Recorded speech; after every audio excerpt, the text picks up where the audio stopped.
अस्सलाम वालेकुम स्टूडेंट्स, उम्मीद करता हूँ आप लोग खैरियत से होंगे। आज हम स्टार्ट कर रहे हैं एक्सरसाइज 3D जो कि रियल लाइफ प्रॉब्लम्स हैं। हम क्वेश्चन नंबर 1 स्टार्ट करते हैं, जिसमें उन्होंने कहा है the parameter of a rectangular poster is 112 centimetre and its breadth is x centimetre. तो हम पहले इसको मेंशन कर लेते हैं, उसके बाद फिर फर्दर आगे कंटिन्यू करते हैं। ये पैरामीटर दिया है हमें रेक्टेंगल का, पैरामीटर ऑफ रेक्टेंगल पोस्टर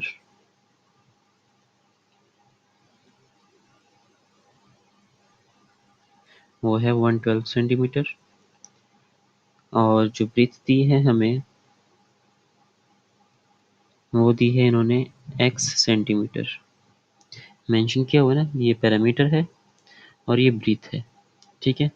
अब पार्ट 1 में वो क्या कहता है, पार्ट 1 में कहता है write down an expression in term of x की टर्म में हमने एक इक्वेशन बनानी है, एक्सप्रेशन बनानी है for the length of a rectangular poster.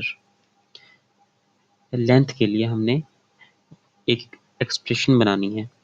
तो जी we know that parameter of a rectangle का फार्मूला क्या होता है। पैरामीटर ऑफ रेक्टेंगुलर का फार्मूला जो होता है वो 2 इंटू लेंथ प्लस ब्रीथ होता है, ठीक है। अब पैरामीटर हमें क्या दिया हुआ है, वो है 112। 2 इंटू लेंथ की फॉर्म में तो हमने इक्वेशन बनानी है, तो प्लस ब्रीथ हमें क्या दी हुई है, वो है x। तो 2 इस तरफ मल्टीप्लाई हो रहा है, उस तरफ जाकर डिवाइड हो जाएगा। तो 112/2 is equal to length plus x। 112 के साथ 2 डिवाइड करें तो हमारे पास वैल्यू क्या आती है, 56 is equal to length plus x. हमने लेंथ की अकॉर्डिंग इक्वेशन बनानी है, तो एक्स इस तरफ प्लस है तो उस तरफ क्या होगा, माइनस। तो 56 minus x is equal to length. आप इसको इस फॉर्म में भी लिख सकते हैं, L is equal to length is equal to 56 minus x. तो ये आपके पास पार्ट 1 जो है वो सोल्व हो गया। आंसर आ गया हमारे पास कि हमने एक्स की टर्म में इक्वेशन बनाई है, एक्सप्रेशन बनाई है, जिसमें हमारे पास हमने लिखा है क्या, for the length of the rectangular poster. तो हमने लेंथ के लिए हमने वो इक्वेशन बना दी। तो पार्ट बी जो है हमारे पास, पार्ट 2 में वो कहता है the area of A poster. Part 2 में इन्होंने एरिया दिया हुआ है, area of A poster. Poster क्या था, रेक्टेंगल शेप में है, तो एरिया ऑफ रेक्टेंगल क्या होगा हमारे पास, उन्होंने जो दिया है वो दिया है 597 सेंटीमीटर स्क्वायर, ठीक है। अब 597 मीटर स्क्वायर दिया है, उन्होंने कहा अब आप इक्वेशन बनाएं, right down an equation to represent this information and show that it simplifies to x square minus 556x plus 597 is equal to 0। हमने इस फॉर्म में जो है ना वो इक्वेशन बनानी है। समझें कि हमने इस एरिया से ना ये वाली इक्वेशन ड्राइव करनी है, ठीक है। एरिया हमें दिया हुआ है 597 सेंटीमीटर स्क्वायर, और एरिया का फार्मूला क्या होता है, length multiply by breadth is equal to area, ठीक है। लेंथ कितनी है हमारे पास, वो हमने अभी फाइंड की थी, वो है जी 56 minus x multiply by breadth. Breadth क्या थी हमारे पास, एक्स, तो हम वो पुट कर देंगे, multiply by x is equal to area कितना है हमारे पास 597। अब इसको अंदर मल्टीप्लाई करें तो हमारे पास एक्स को एक्स से मल्टीप्लाई, एक्स को पहले 56 से करेंगे तो 56x आ जाएगा, एक्स को एक्स के साथ करेंगे तो हमारे पास माइनस एक्स स्क्वायर आ जाएगा इज इक्वल टू 597। तो अब हम क्या करें, इस पूरी इक्वेशन को उठाकर ना दूसरी तरफ ले आते हैं। एक्स स्क्वायर इस तरफ माइनस में, उस तरफ क्या होगा, प्लस हो जाएगा एक्स स्क्वायर। अब 56x प्लस है तो उस तरफ जाकर माइनस हो जाएगा, तो माइनस 56x, और ये वाली वैल्यू ऑलरेडी इस तरफ पॉजिटिव है तो ये पॉजिटिव रहेगी, 597 इज इक्वल टू 0। तो ये हमारे पास इक्वेशन बन गई। इन्होंने पार्ट बी में यही बोला था। अब पार्ट सी जो है उसमें वो कहते हैं इस इक्वेशन को सिंप्लीफाई करो और दो आंसर निकालो, मतलब दो आंसर निकलेंगे इसके, जाहिर सी बात है। और वो आपने नियरेस्ट 2 डेसिमल प्लेस होना चाहिए। तो हम इस इक्वेशन को सॉल्व करते हैं। पार्ट सी में x square minus 56x plus 597 is equal to 0। अब मल्टीप्लाई करने से हमारे पास क्या आना चाहिए, 597 और प्लस माइनस करने से 56। अगर तो आप इजीली, अगर लेट्स सपोज ये जो क्वेश्चन है वो आपके पेपर में आ जाता है और आपके माइंड में ना आ रहा हो कि आपने इसको किस तरह से मिड टर्म ब्रेक करनी है, तो आप इसके ऊपर क्वाड्रेटिक फार्मूला भी लगा सकते हैं। ठीक है, तो हम क्या करते हैं, हम मिड टर्म ब्रेक करने की कोशिश करते हैं। वो कैसे होगी, हम ये लास्ट वैल्यू का एलसीएम लेंगे 597। अब क्योंकि लास्ट में इवन नंबर नहीं है तो 2 के टेबल में तो नहीं आएगा, हम 3 के टेबल में ट्राई करते हैं।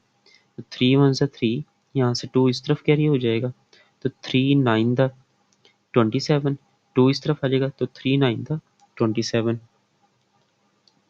अब इन दो नंबर्स को देखें, इन दो नंबर्स को मल्टीप्लाई करने से 597 तो आता है लेकिन 56 नहीं आता प्लस माइनस करने से। तो हम फर्दर आगे चलेंगे, 3 के टेबल में ट्राई करते हैं। 3 6 द 18 और 1 कैरी हो जाएगा, तो ये नहीं आएगा इस टेबल में।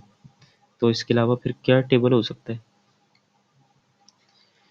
तो इस तरह निकालना मुश्किल हो जाएगा। तो हम क्या करते हैं, क्वाड्रेटिक फार्मूला यूज़ कर लेते हैं, जिसमें हमारे पास ए की वैल्यू यहाँ से 1 बन जाएगी, बी की वैल्यू हमारे पास -56 आ जाएगी और सी की वैल्यू हमारे पास 597 आ जाएगा। और जो फार्मूला है वो क्या है, x is equal to minus b plus minus b square minus 4ac over 2a।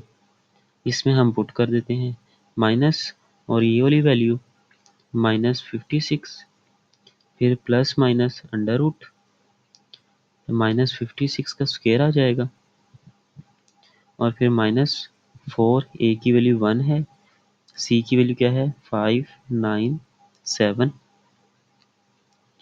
Over 2, ए की वैल्यू 1 है, तो ये माइनस माइनस प्लस हो जाएगा, +56 प्लस माइनस 56 का स्क्वायर क्या होगा 3136। और अगर हम इन दोनों को आपस में मल्टीप्लाई करें तो हमारे पास वैल्यू आएगी 2388। ठीक है, और नीचे 2। अब इन दोनों वैल्यूज को हम आपस में क्या करते हैं, माइनस करते हैं, तो हमारे पास देखते हैं वैल्यू क्या आएगी 748 ओवर 2। ठीक है, अब हम इसका क्या लेंगे, हम इसका लेंगे स्क्वायर रूट। स्क्वायर रूट लेते हैं तो क्या वैल्यू आनी चाहिए 27.35, 27.35 ओवर 2। अब x की वैल्यूज 2 आ गई हैं, x इज इक्वल टू एक मतलब प्लस में लिख लेंगे 27.35 ओवर 2 और एक मतलब माइनस में, x is equal to 56 minus 27.35। x is equal to, इन दोनों को ऐड करें तो हमारे पास वैल्यू क्या आती है 1 कैरी 83.35 ओवर 2 और इस तरफ हमारे पास वैल्यू क्या आती है, हम माइनस करें 16 माइनस 7 9 4 29.35 ओवर 2। ठीक हो गया। अब x इज इक्वल टू, इसको सोल्व करते हैं तो हमारे पास वैल्यू क्या आती है 2 4 ज़ा 8, 2 1 ज़ा 2, 1 कैरी 2 6 ज़ा 12, 1 कैरी 2 7 ज़ा 14, 1 कैरी। तो ये हमारे पास वैल्यू आ जाएगी। तो यहाँ से हमारे पास क्या आएगी, वैल्यू आएगी 2 1 ज़ा 2, 2 4 ज़ा 8 पॉइंट 2 6 ज़ा 12 7 5। तो ये हमारे पास x की वैल्यूज आ गई हैं। ठीक है, तो यही उन्होंने हमें बोला था निकालने को, ये हमने निकाल दी। जो पार्ट 4 है उसमें वो क्या कहता है, identical poster are to be pasted along a wall 4 metre in length। वो कहते हैं एक वॉल है हमारे पास जिसकी लेंथ जो है वो 4 मीटर है, ठीक है। तो बताएं find the maximum number of poster that can be pasted in one row. अब इस शेप में हमारे पास इस लाइन में इस तरह हमारे पास रो होती हैं और इस फॉर्म में हमारे पास कॉलम्स होते हैं, ठीक है। तो हमने इस फॉर्म में हमने पोस्टर लगाने हैं जिनकी हमारे पास लेंथ होनी चाहिए, ठीक है। तो हमने ये बताना है कि मैक्सिमम कितने हमारे पास जो हैं वो पोस्टर लग सकते हैं। लेट्स सपोज एक हमारे पास पोस्टर इस तरह है, तो हम बताएंगे कि इस फॉर्म में हमारे पास कितने पोस्टर लग सकते हैं, ठीक हो गया। अब लेंथ जो है हमारे पास ये है इस पोस्टर की, उसमें हम एक्स की वैल्यू जो हमारे पास 2 आई हैं हम इसमें पुट करेंगे। पार्ट 4 में लेंथ जो थी हमारे पास वो क्या थी, is equal to 56 minus x. तो आप पहले ये वाली वैल्यू पुट कर लें, तो यहाँ से आपके पास लेंथ क्या आ जाएगी, 56 माइनस एक्स, सॉरी एक्स की जगह पे आप पुट कर देंगे 41.675। तो आप ये पुट कर दें तो 14.33 वैल्यू आ जाएगी, ठीक है। तो अब ये आपके पास एक पोस्टर की लेंथ आ गई। अब आप इसके अकॉर्डिंग 4 मीटर है, क्योंकि ये लेंथ हमारे पास सेंटीमीटर में थी, शुरू से देखते आ रहे हैं हम, ये सेंटीमीटर में थी, जो पोस्टर है वो है 4 मीटर का। तो हम बताएंगे कितने कितने हो सकते हैं। तो हम पहले तो उस मीटर को हम 4 मीटर को कन्वर्ट कर लें सेंटीमीटर में, तो हम 100 से मल्टीप्लाई करेंगे तो हमारे पास आ जाएगा 400 सेंटीमीटर। तो इसको हम 14.33 से डिवाइड करें तो हमारे पास वैल्यू क्या आती है, 400 डिवाइडेड बाय 14.33, तो हमारे पास आते हैं 27.91। मतलब कि 27, ये 28 कह लें आप कि 28 पोस्टर आपके पास लग सकते हैं अगर लेंथ क्या हो 14.33 सेंटीमीटर हो पोस्टर की। और दूसरा ऑप्शन ये भी है कि अगर आप लेंथ जो है वो कंसिडर कर लें 56 माइनस जो हमारा दूसरी एक्स की वैल्यू क्या आई थी 14.67, 14 पॉइंट सॉरी 14.675, आप ये पुट करेंगे तो आपके पास 41 पॉइंट समथिंग वैल्यू आ जाएगी 33, ठीक है।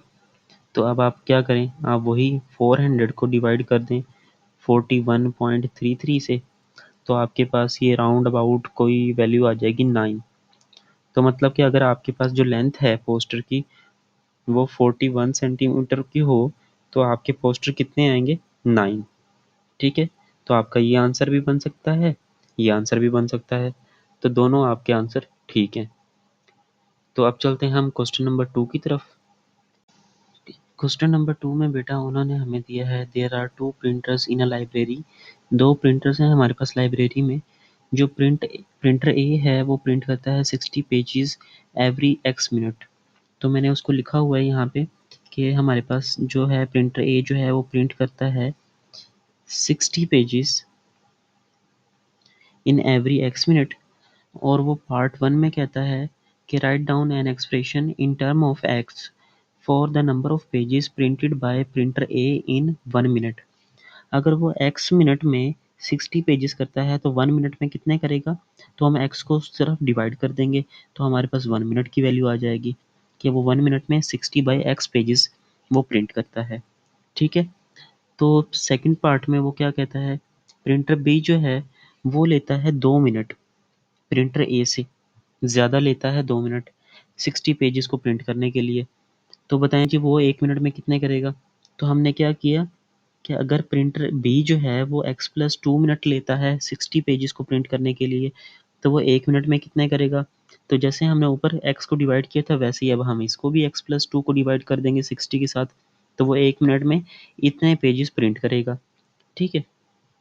पार्ट 3 में वो क्या कहता है, when both printer are in use, जब दोनों प्रिंटर यूज हो रहे हों तो they are able to print a total of 144 pages in 1 minute. कि वो कहता है कि 1 मिनट में वो फिर दोनों जो हैं मिलकर अगर काम कर रहे हैं, मिलकर चल रहे हैं, मिलकर उनको चलाया जा रहा है, प्रिंट करवाया जा रहा है, तो वो 144 पेजेस प्रिंट करते हैं। तो हमने लिख दिया कि इन दोनों को अगर हम ऐड करें तो वो दोनों मिलकर 144 प्रिंट पेजेस जो हैं वो 1 मिनट में प्रिंट करते हैं। तो हमने उसको लिखा, फिर उसके बाद उसने कहा है कि write down the expression equation in x to represent this information and show that it simplify to this equation. ये वाली जो इक्वेशन है हमने इसको प्रूव करना है अब इसके थ्रू। तो हमने क्या किया, इन दोनों को ऐड किया इज इक्वल टू 144 किया, क्योंकि दोनों वन वन एक एक मिनट में करते हैं इतने इतने पेजेस। तो इन दोनों को सम करेंगे तो वो 144 के इक्वल हो जाएगा। ठीक है, तो हमने इस इक्वेशन को सॉल्व किया जैसा कि हम एक्सरसाइज चैप्टर 2 में भी करते हैं, चैप्टर 1 में भी करते हैं। हमने वैसे ही इसको सिंप्लीफाई करना है, हमने इसकी स्टैंडर्ड फॉर्म बनानी है।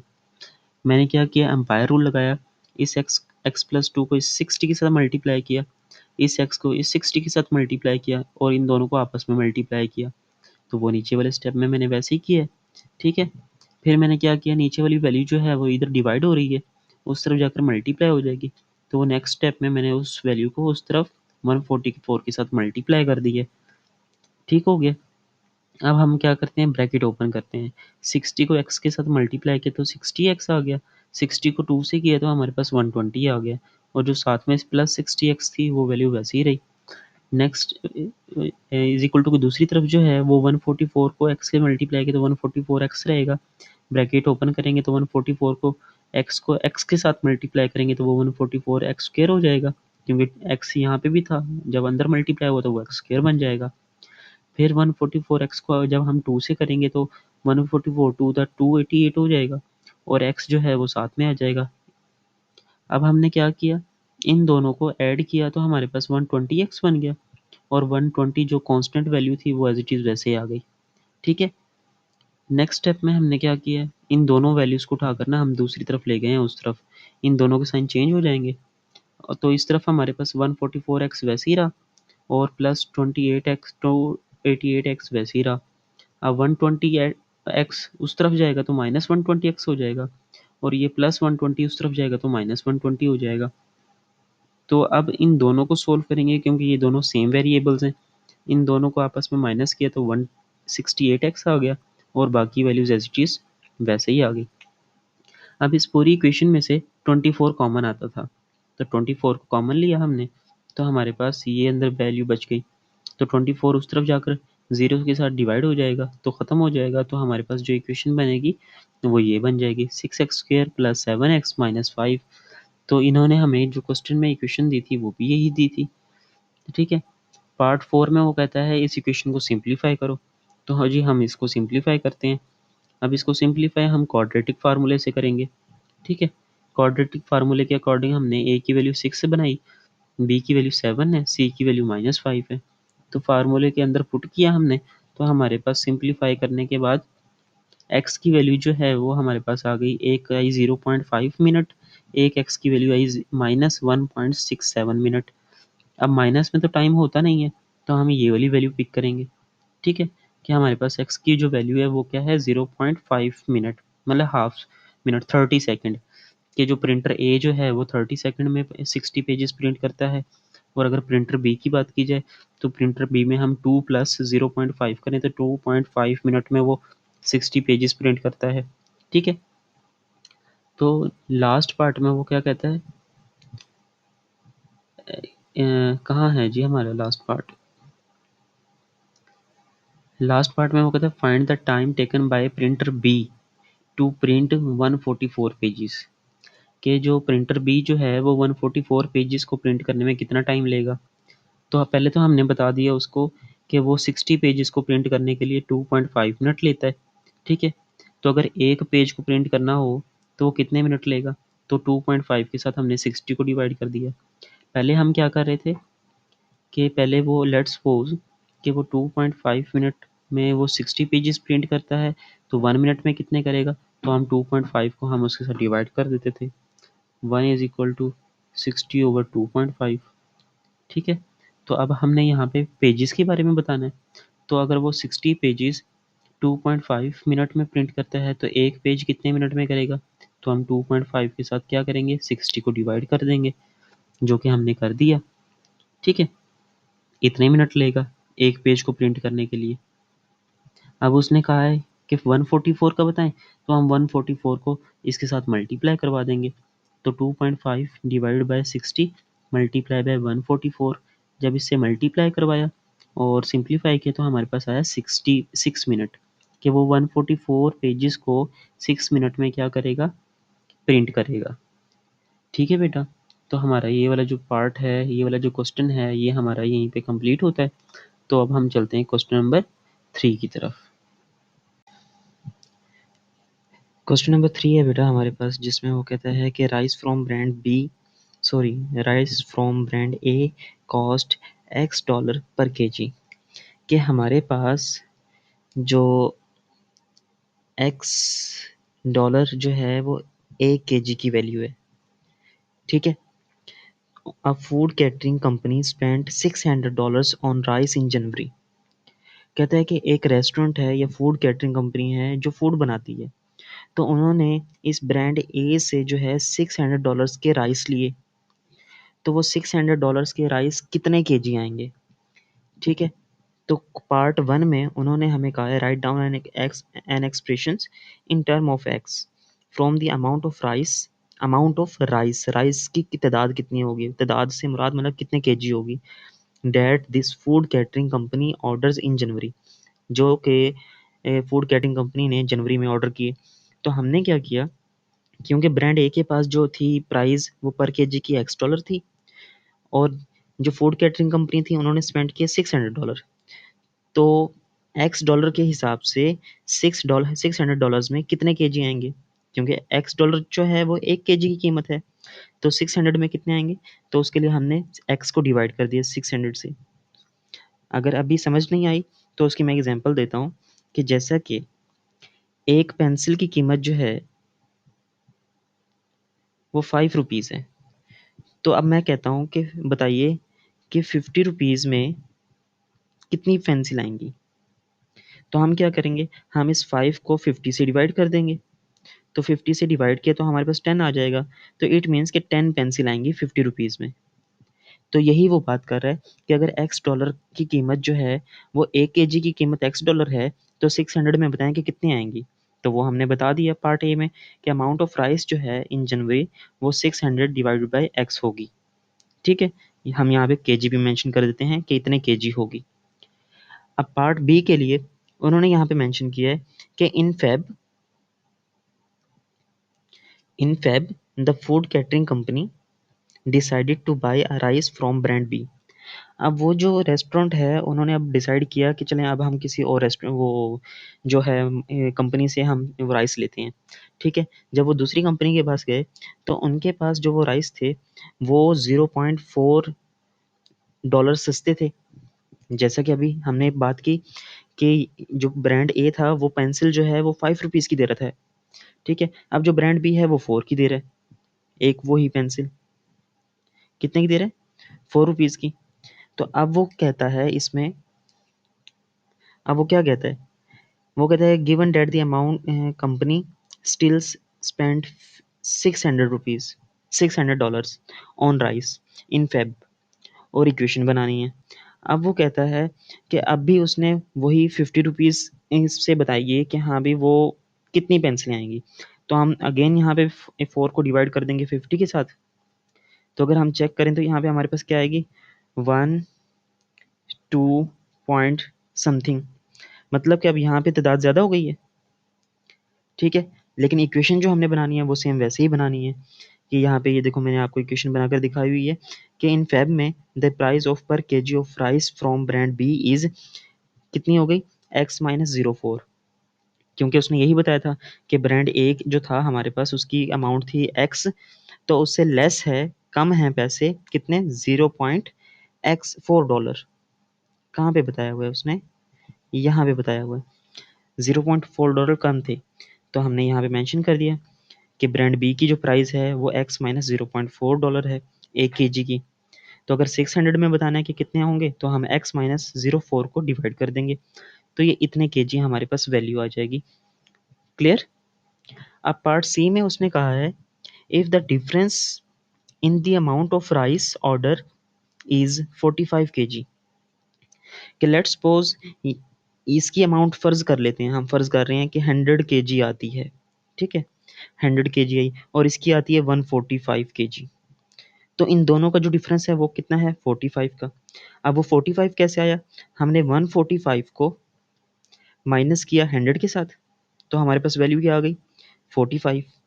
तो यहाँ पे जो इक्वेशन बनेगी वो भी सेम ऐसे ही बनेगी, क्योंकि 145 जो है वो इसकी कीमत बन रही थी ना, तो हमने इसलिए इसको पहले ही लिखा 600 डिवाइड बाई एक्स माइनस 0.4, फिर माइनस क्योंकि डिफरेंस है, फिर हमने 100 वाली वैल्यू लिखी जो कि एग्जांपल दी मैंने आपको 600 डिवाइड बाई एक्स, तो वो हमने मेंशन कर दिया जो कि इज इक्वल टू हो गया 45 के। अब ये हमारे पास इक्वेशन बन गई, डिफरेंस आ गया। अब हम यहाँ से क्या करेंगे, इक्वेशन बनाएंगे।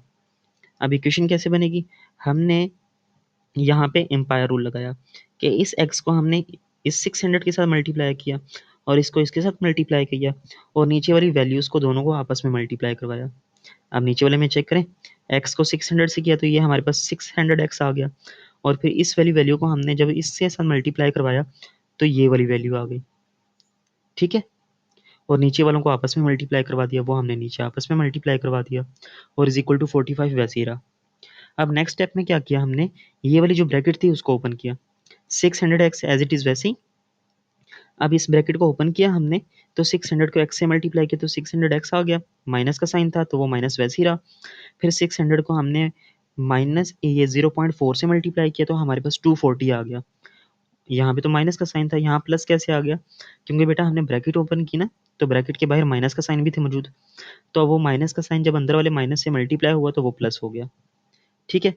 और फिर हमने क्या किया, ये जो नीचे वाली वैल्यू थी ना, ये इस तरफ डिवाइड हो रही थी तो दूसरी तरफ जाकर मल्टीप्लाई हो जाएगी, तो दूसरी तरफ वो 45 के साथ मल्टीप्लाई होगी, तो ये हमने इसके साथ मल्टीप्लाई करवा दिया, ठीक है।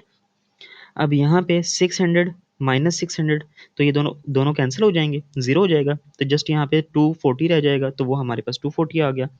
और दूसरी तरफ हम इसको ओपन करें तो बाहर हमारे पास 45 और साथ में एक्स भी मौजूद है, तो 45 एक्स को हमने ब्रैकेट ओपन की, इस एक्स के साथ मल्टीप्लाई करवाए तो एक्स एक्स से मल्टीप्लाई होकर एक्स स्क्वायर बन जाएगा, क्योंकि जब बेस सेम हो वेरिएबल्स की तो पावर्स ऐड होती हैं, तो दोनों की पावर वन वन है तो one plus one x square हो जाएगा। तो हमारे पास यहाँ पे 45 एक्स स्क्वायर आ गई वैल्यू, फिर माइनस का साइन वैसे ही, फिर 45 को जब 0.4 से मल्टीप्लाई करवाया तो हमारे पास 18 वैल्यू आई और साथ में एक्स मौजूद था तो वो एक्स आ गया। यहाँ तक उम्मीद करता हूँ क्लियर हो गया होगा। अब आगे चलते हैं, ये 240 को हम दूसरी तरफ ले आते हैं, इस तरफ प्लस में था तो दूसरी तरफ जाकर माइनस में हो जाएगा, तो वो वैल्यू माइनस में और इज इक्वल टू 0। ये हमारे पास एक मेन इक्वेशन बन गई। अब इसमें से ये देख लें कि ये जो हमारे पास पूरी इक्वेशन है इसमें से क्या चीज़ कॉमन है, तो जब गौर किया गया तो इसमें से 3 कॉमन निकला, ठीक है, तो 3 कॉमन आ गया। तो जब 3 कॉमन आया तो हमारे पास अंदर 15 एक्स स्क्वायर माइनस 6 एक्स और माइनस 80 आ गई वैल्यू। 3 उस तरफ जाकर 0 से जब डिवाइड होगा तो 0 ओवर समथिंग 0 होता है, तो हमारे पास ये जो मेन इक्वेशन थी वो ये बन गई, जो पार्ट सी में उसने 3 में उसने बोला, 3 पार्ट में उसने कहा। अब लास्ट पार्ट उसका देख लेते हैं, लास्ट पार्ट में वो क्या कहते हैं। लास्ट में कहता है, बल्कि उसके बाद वो ये भी कह रहे हैं यहाँ पे, शो डेट सिंप्लीफाई दिस हो गया, okay, find the price of each kilogram of rice from brand B. Brand B की हमने राइस की कीमत बतानी है कि क्या थी, तो उसके लिए हमें एक्स की वैल्यू निकालनी है और ये जो हमारे पास इक्वेशन है इस इक्वेशन से हम पहले एक्स की वैल्यू निकालेंगे। अब एक्स की वैल्यू निकालने के लिए हम क्वाड्रेटिक फार्मूला यूज़ कर सकते हैं, तो हमने क्या किया, ये जो हमारे पास स्टैंडर्ड इक्वेशन तो ऑलरेडी बनी हुई है, स्टैंडर्ड इक्वेशन कैसे होती है, a x square plus b x plus c is equal to 0, इस फॉर्म में होती है, तो ये ऑलरेडी उसी फॉर्म में बनी हुई है हमारे पास। तो यहाँ से हमने ए जो है वो 15 हो गया, बी जो है वो -6 है और सी जो है हमारे पास -80 वैल्यू आ गई, जो कि हमने इस फार्मूले में, ये हमारे पास कौन सा फार्मूला है, क्वाड्रेटिक फार्मूला है, हमने इसमें पुट किया और सिंप्लीफाई किया, कैलकुलेटर की मदद से आप लोग सिंप्लीफाई करेंगे तो हमारे पास एक्स की वैल्यू आ जाएगी, एक एक्स की वैल्यू आएगी 0.8252 और एक एक्स की वैल्यू आएगी -2.1512। अब क्योंकि एक्स जो था हमारे पास, हमने पार्ट वन में देखा, एक्स जो था वो प्राइस थी डॉलर्स में, ठीक है। अब प्राइस जो है वो नेगेटिव में तो होती नहीं है, तो वो पॉजिटिव ही होगी, तो इसलिए हम 2.52 लेंगे। क्लियर। अब ब्रांड बी जो था, उसकी जो 1 kg की कीमत थी वो कितनी थी, x माइनस 0.40 ये थी। हम इसमें x की वैल्यू पुट कर देंगे, ये जो मैंने यहाँ पे मेंशन की हुई है। तो यहाँ पे हमने x की जगह पे 2.52 पुट किया और माइनस किया हमने 0.4 से, तो हमारे पास उसकी प्राइस आ गई 1 kg की, जो कि उसने लास्ट पार्ट में हमसे पूछा था। तो वो थी $2.12 की, 1 kg की कीमत थी। तो यहाँ पे हमारा ये जो क्वेश्चन नंबर 3 है ये कंप्लीट होता है। क्वेश्चन नंबर 4 में बेटा उन्होंने जो बात की है, पूरी स्टेटमेंट के अकॉर्डिंग मैं आपको मुख्तसर सा बता देता हूँ कि एक ऑब्जेक्ट है जिसको लॉन्च किया गया एक सर्टेन हाइट से, ठीक है। और वो मैक्सिमम, ज़ाहिर सी बात है, कोई भी चीज़ जब हम लॉन्च करते हैं या किसी बॉल को अगर हम हवा में फेंकते हैं तो वो एक मैक्सिमम हाइट पे जाकर उसके बाद वो वापस भी आती है, ठीक है। तो ये उसकी इक्वेशन बन गई हमारे पास। अब वो कहता है कि जहाँ से उसको फेंका गया और जो उसकी मैक्सिमम हाइट है, ये उसकी मैक्सिमम हाइट है, ये वाला पॉइंट। तो इन दोनों के दरमियान का हमने डिफरेंस बताना है कि इन दोनों के दरमियान का डिफरेंस क्या है हाइट का, ठीक है बेटा। अब जो उसने उस इससे ये जो हमारे पास एक ग्राफ बन रहा है उसकी जो इक्वेशन दी है वो है हमारे पास h is equal to minus t square plus 5t plus 10, ठीक है। अब हम क्या करेंगे, हम उसकी इनिशियल हाइट फाइंड करेंगे कि वो, जाहिर सी बात है, जब लॉन्च होने से पहले वो किसी ना किसी जगह पे तो पड़ा होगा ना, ऐसे तो नहीं ना कहीं से भी वो जादू की मदद से निकल के कहीं से भी आ गया हो। तो वो एक मखसूस हाइट पे पड़ा होगा।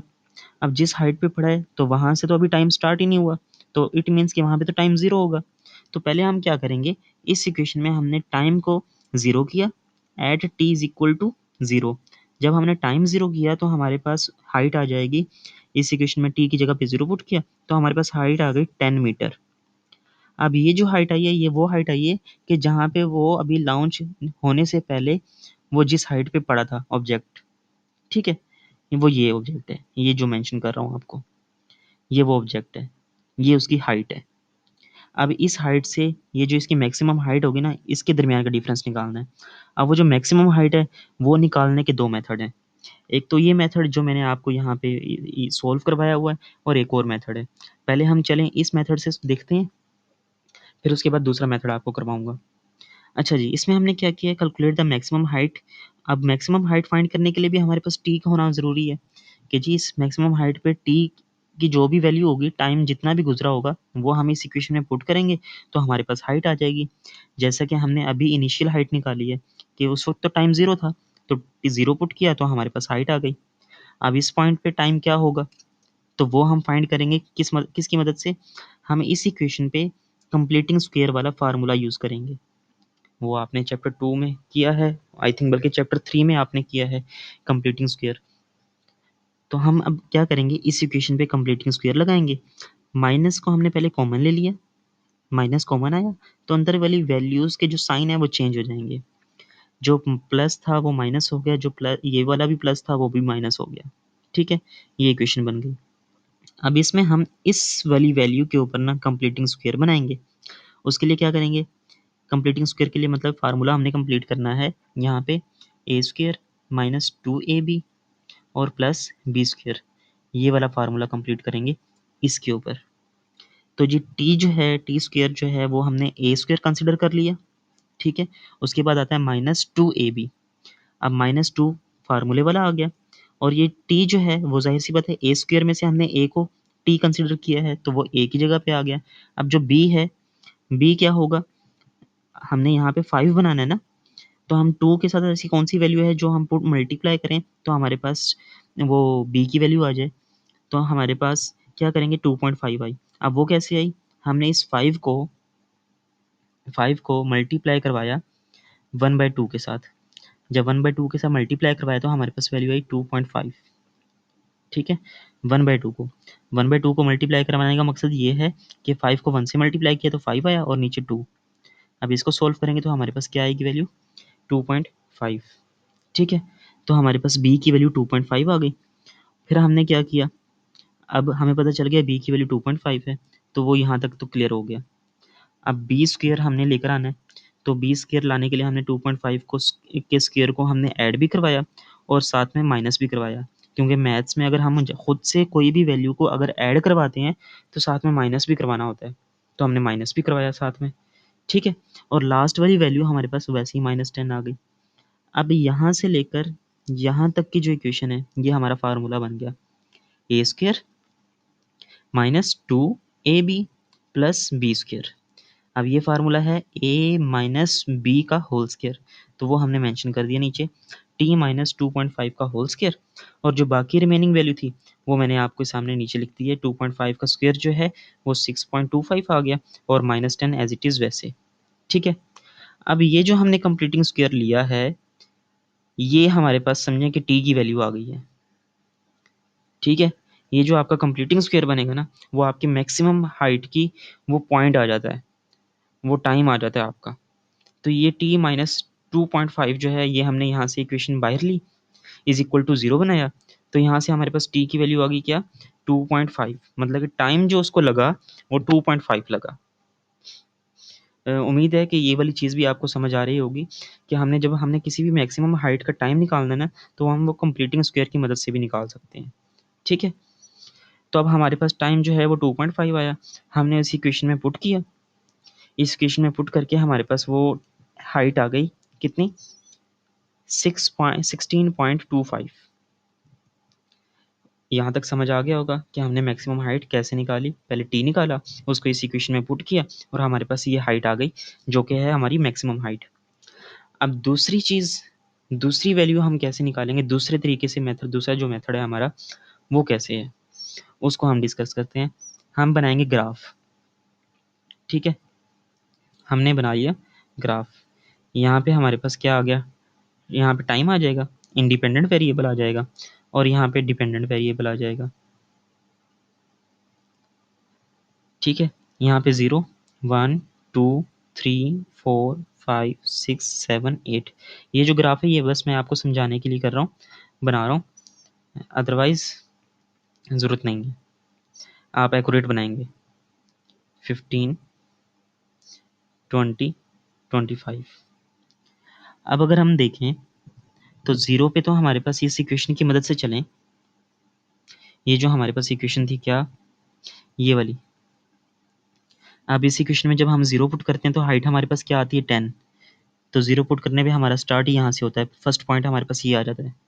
ठीक है, फिर हम इस इक्वेशन में 1 पुट करते हैं, जब हम इस इक्वेशन में 1 पुट करेंगे यहाँ पे तो हम पुट करते हैं -1 का स्क्वायर प्लस 5 इंटू 1 प्लस 10। ठीक है, 1 का स्क्वायर -1 प्लस 5 प्लस 10, तो इसको सोल्व किया तो हमारे पास वैल्यू क्या आएगी, 14। तो जी 1 पुट करने पे हमारे पास वैल्यू क्या आई, 14, 1 और 14 लेट्स सपोज यहाँ पे होगा, तो ये हमारा पॉइंट बन गया। ठीक है, फिर हम अब पुट करते हैं 1.5, वैसे हमें आइडिया तो नहीं है लेकिन हम 1.2 पुट कर लेते हैं, चलें क्या पुट करते हैं, डायरेक्ट 2 पुट करते हैं। 2 पुट करें इस इक्वेशन में तो हमारे पास -2 का स्क्वायर प्लस 5 इंटू 2 प्लस 10, 2 का स्क्वायर 4 -4 प्लस 5 टू द 10 और प्लस 10, तो ये -4 प्लस 20 हमारे पास वैल्यू आएगी 16। तो जी वो 16 कहाँ पे बनेगा, यहाँ पे बनेगा, और ये 2 पुट करने पे आया हमारे पास, ये पॉइंट आ गया। अब नेक्स्ट हम 3 पुट करते हैं इसी इक्वेशन के अंदर, जब 3 पुट करेंगे तो हमारे पास इक्वेशन क्या बनेगी,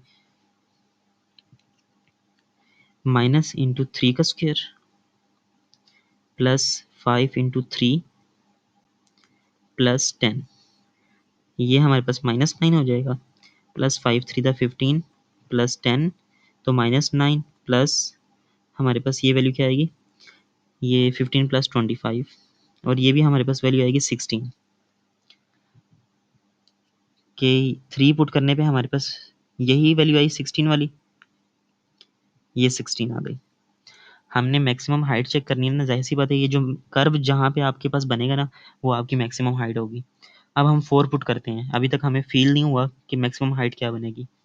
हम 4 पुट करते हैं। 4 पुट करने से क्या होगा, माइनस, ये प्रोसेस जो है थोड़ा लेंथी है, लेकिन इससे आपको क्या हो जाएगा, कंफर्म हो जाएगा कि ये जो मैंने कंप्लीटिंग स्क्वायर से जो टी की वैल्यू निकाली है वो सही निकाली है, ये जो हाइट निकाली है वो सही निकाली है। Minus 4 square plus 5 into 4 plus 10। अब ये 4 का स्क्वायर क्या होगा हमारे पास, ये माइनस साथ ही रहेगा, 16 हो जाएगा, प्लस 5 4 20 प्लस 10। अब अगर इन दोनों को सोल्व करें तो हमारे पास क्या वैल्यू आएगी, 4 प्लस ये वाला 10, तो हमारे पास 14। अब ये तो उल्ट नीचे को जाना शुरू हो गया, मतलब कि हमारे पास 14 तो यहाँ पे था ना, और 4 ये था, ये बनेगा। अगर हम इसकी एक्यूरेट कर्व बनाएं तो वो कुछ यूं बनेगी।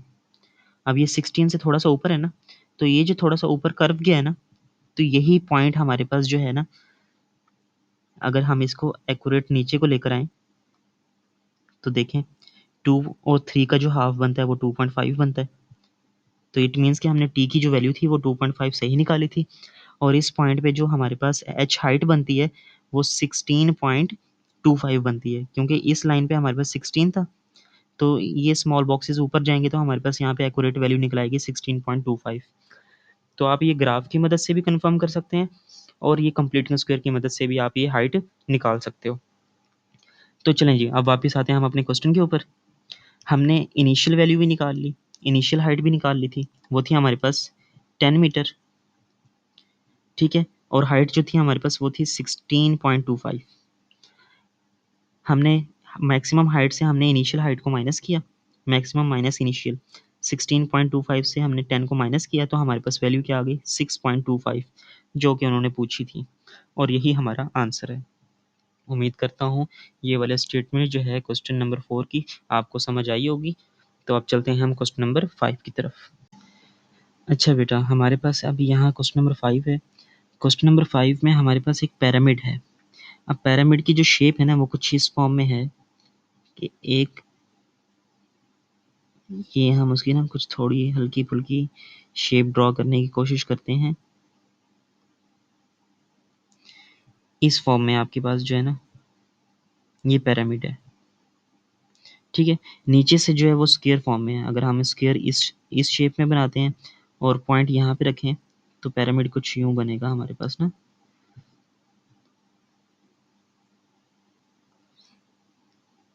बल्कि ये भी एक्यूरेट नहीं बना हमारे पास। ये पॉइंट रखें, ये वाला पिरामिड, ठीक है, ये हमारे पास पिरामिड है। अब वो कहता है a modelled of a commemorative structure in the shape of a square base.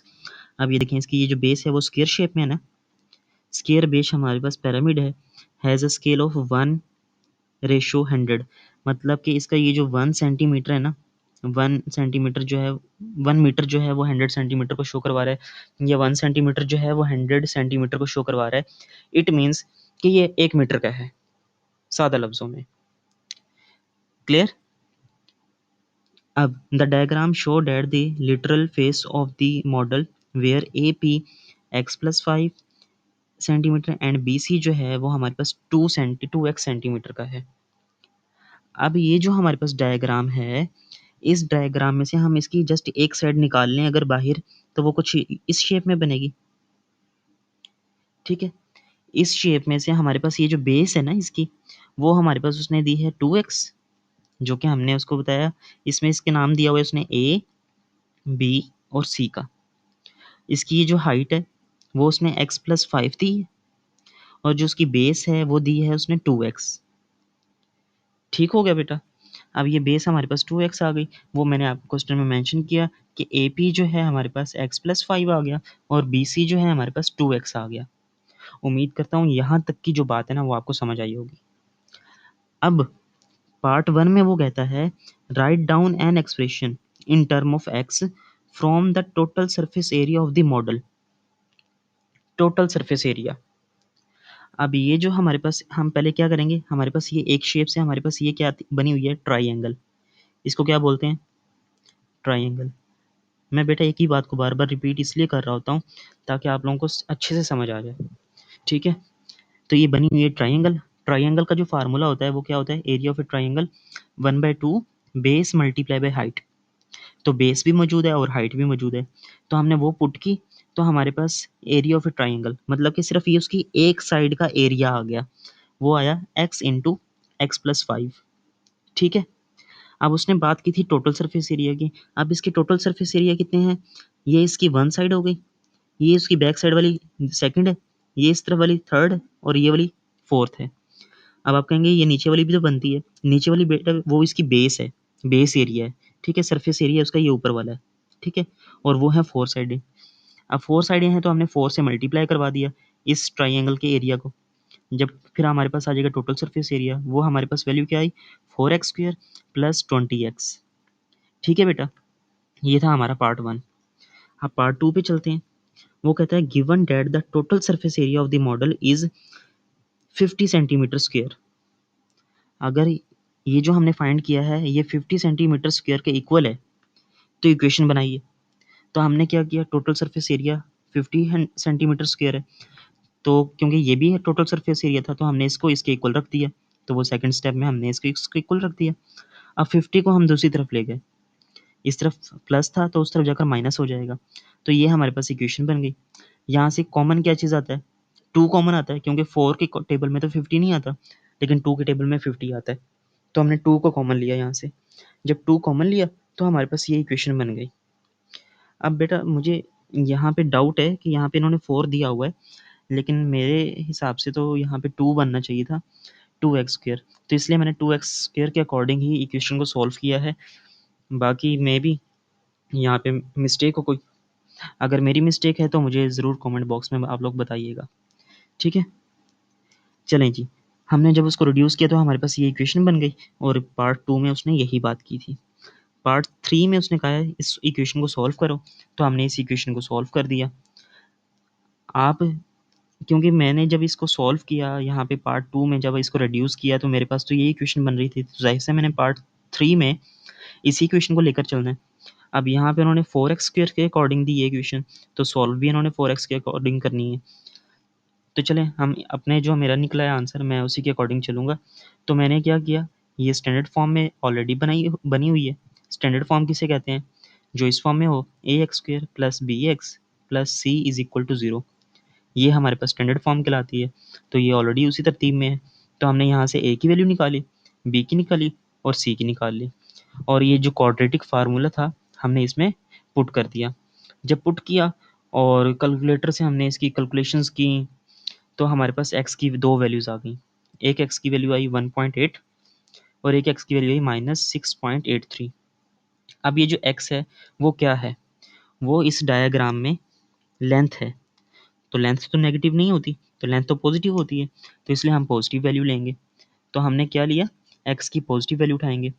Part four में वैसे भी उसने क्या पूछा है, उसमें कहा है कि explain why one of the solutions in part three must be rejected as the length of B C, कि हम एक x की वैल्यू को रिजेक्ट क्यों करेंगे, क्योंकि हमारे पास जो लेंथ है वो पॉजिटिव होती है, डायमेंशंस पॉजिटिव होती हैं, तो इसलिए हमें नेगेटिव को रिजेक्ट कर देंगे और हम पॉजिटिव उठाएंगे। वही मैंने यहाँ पे स्टेटमेंट में लिखा हुआ है कि x represent a physical dimension, therefore we reject x is equal to -6.83। तो हमारा जो वैलिड सोल्यूशन होगा वो क्या होगा, x इज इक्वल टू 1.83। ठीक है।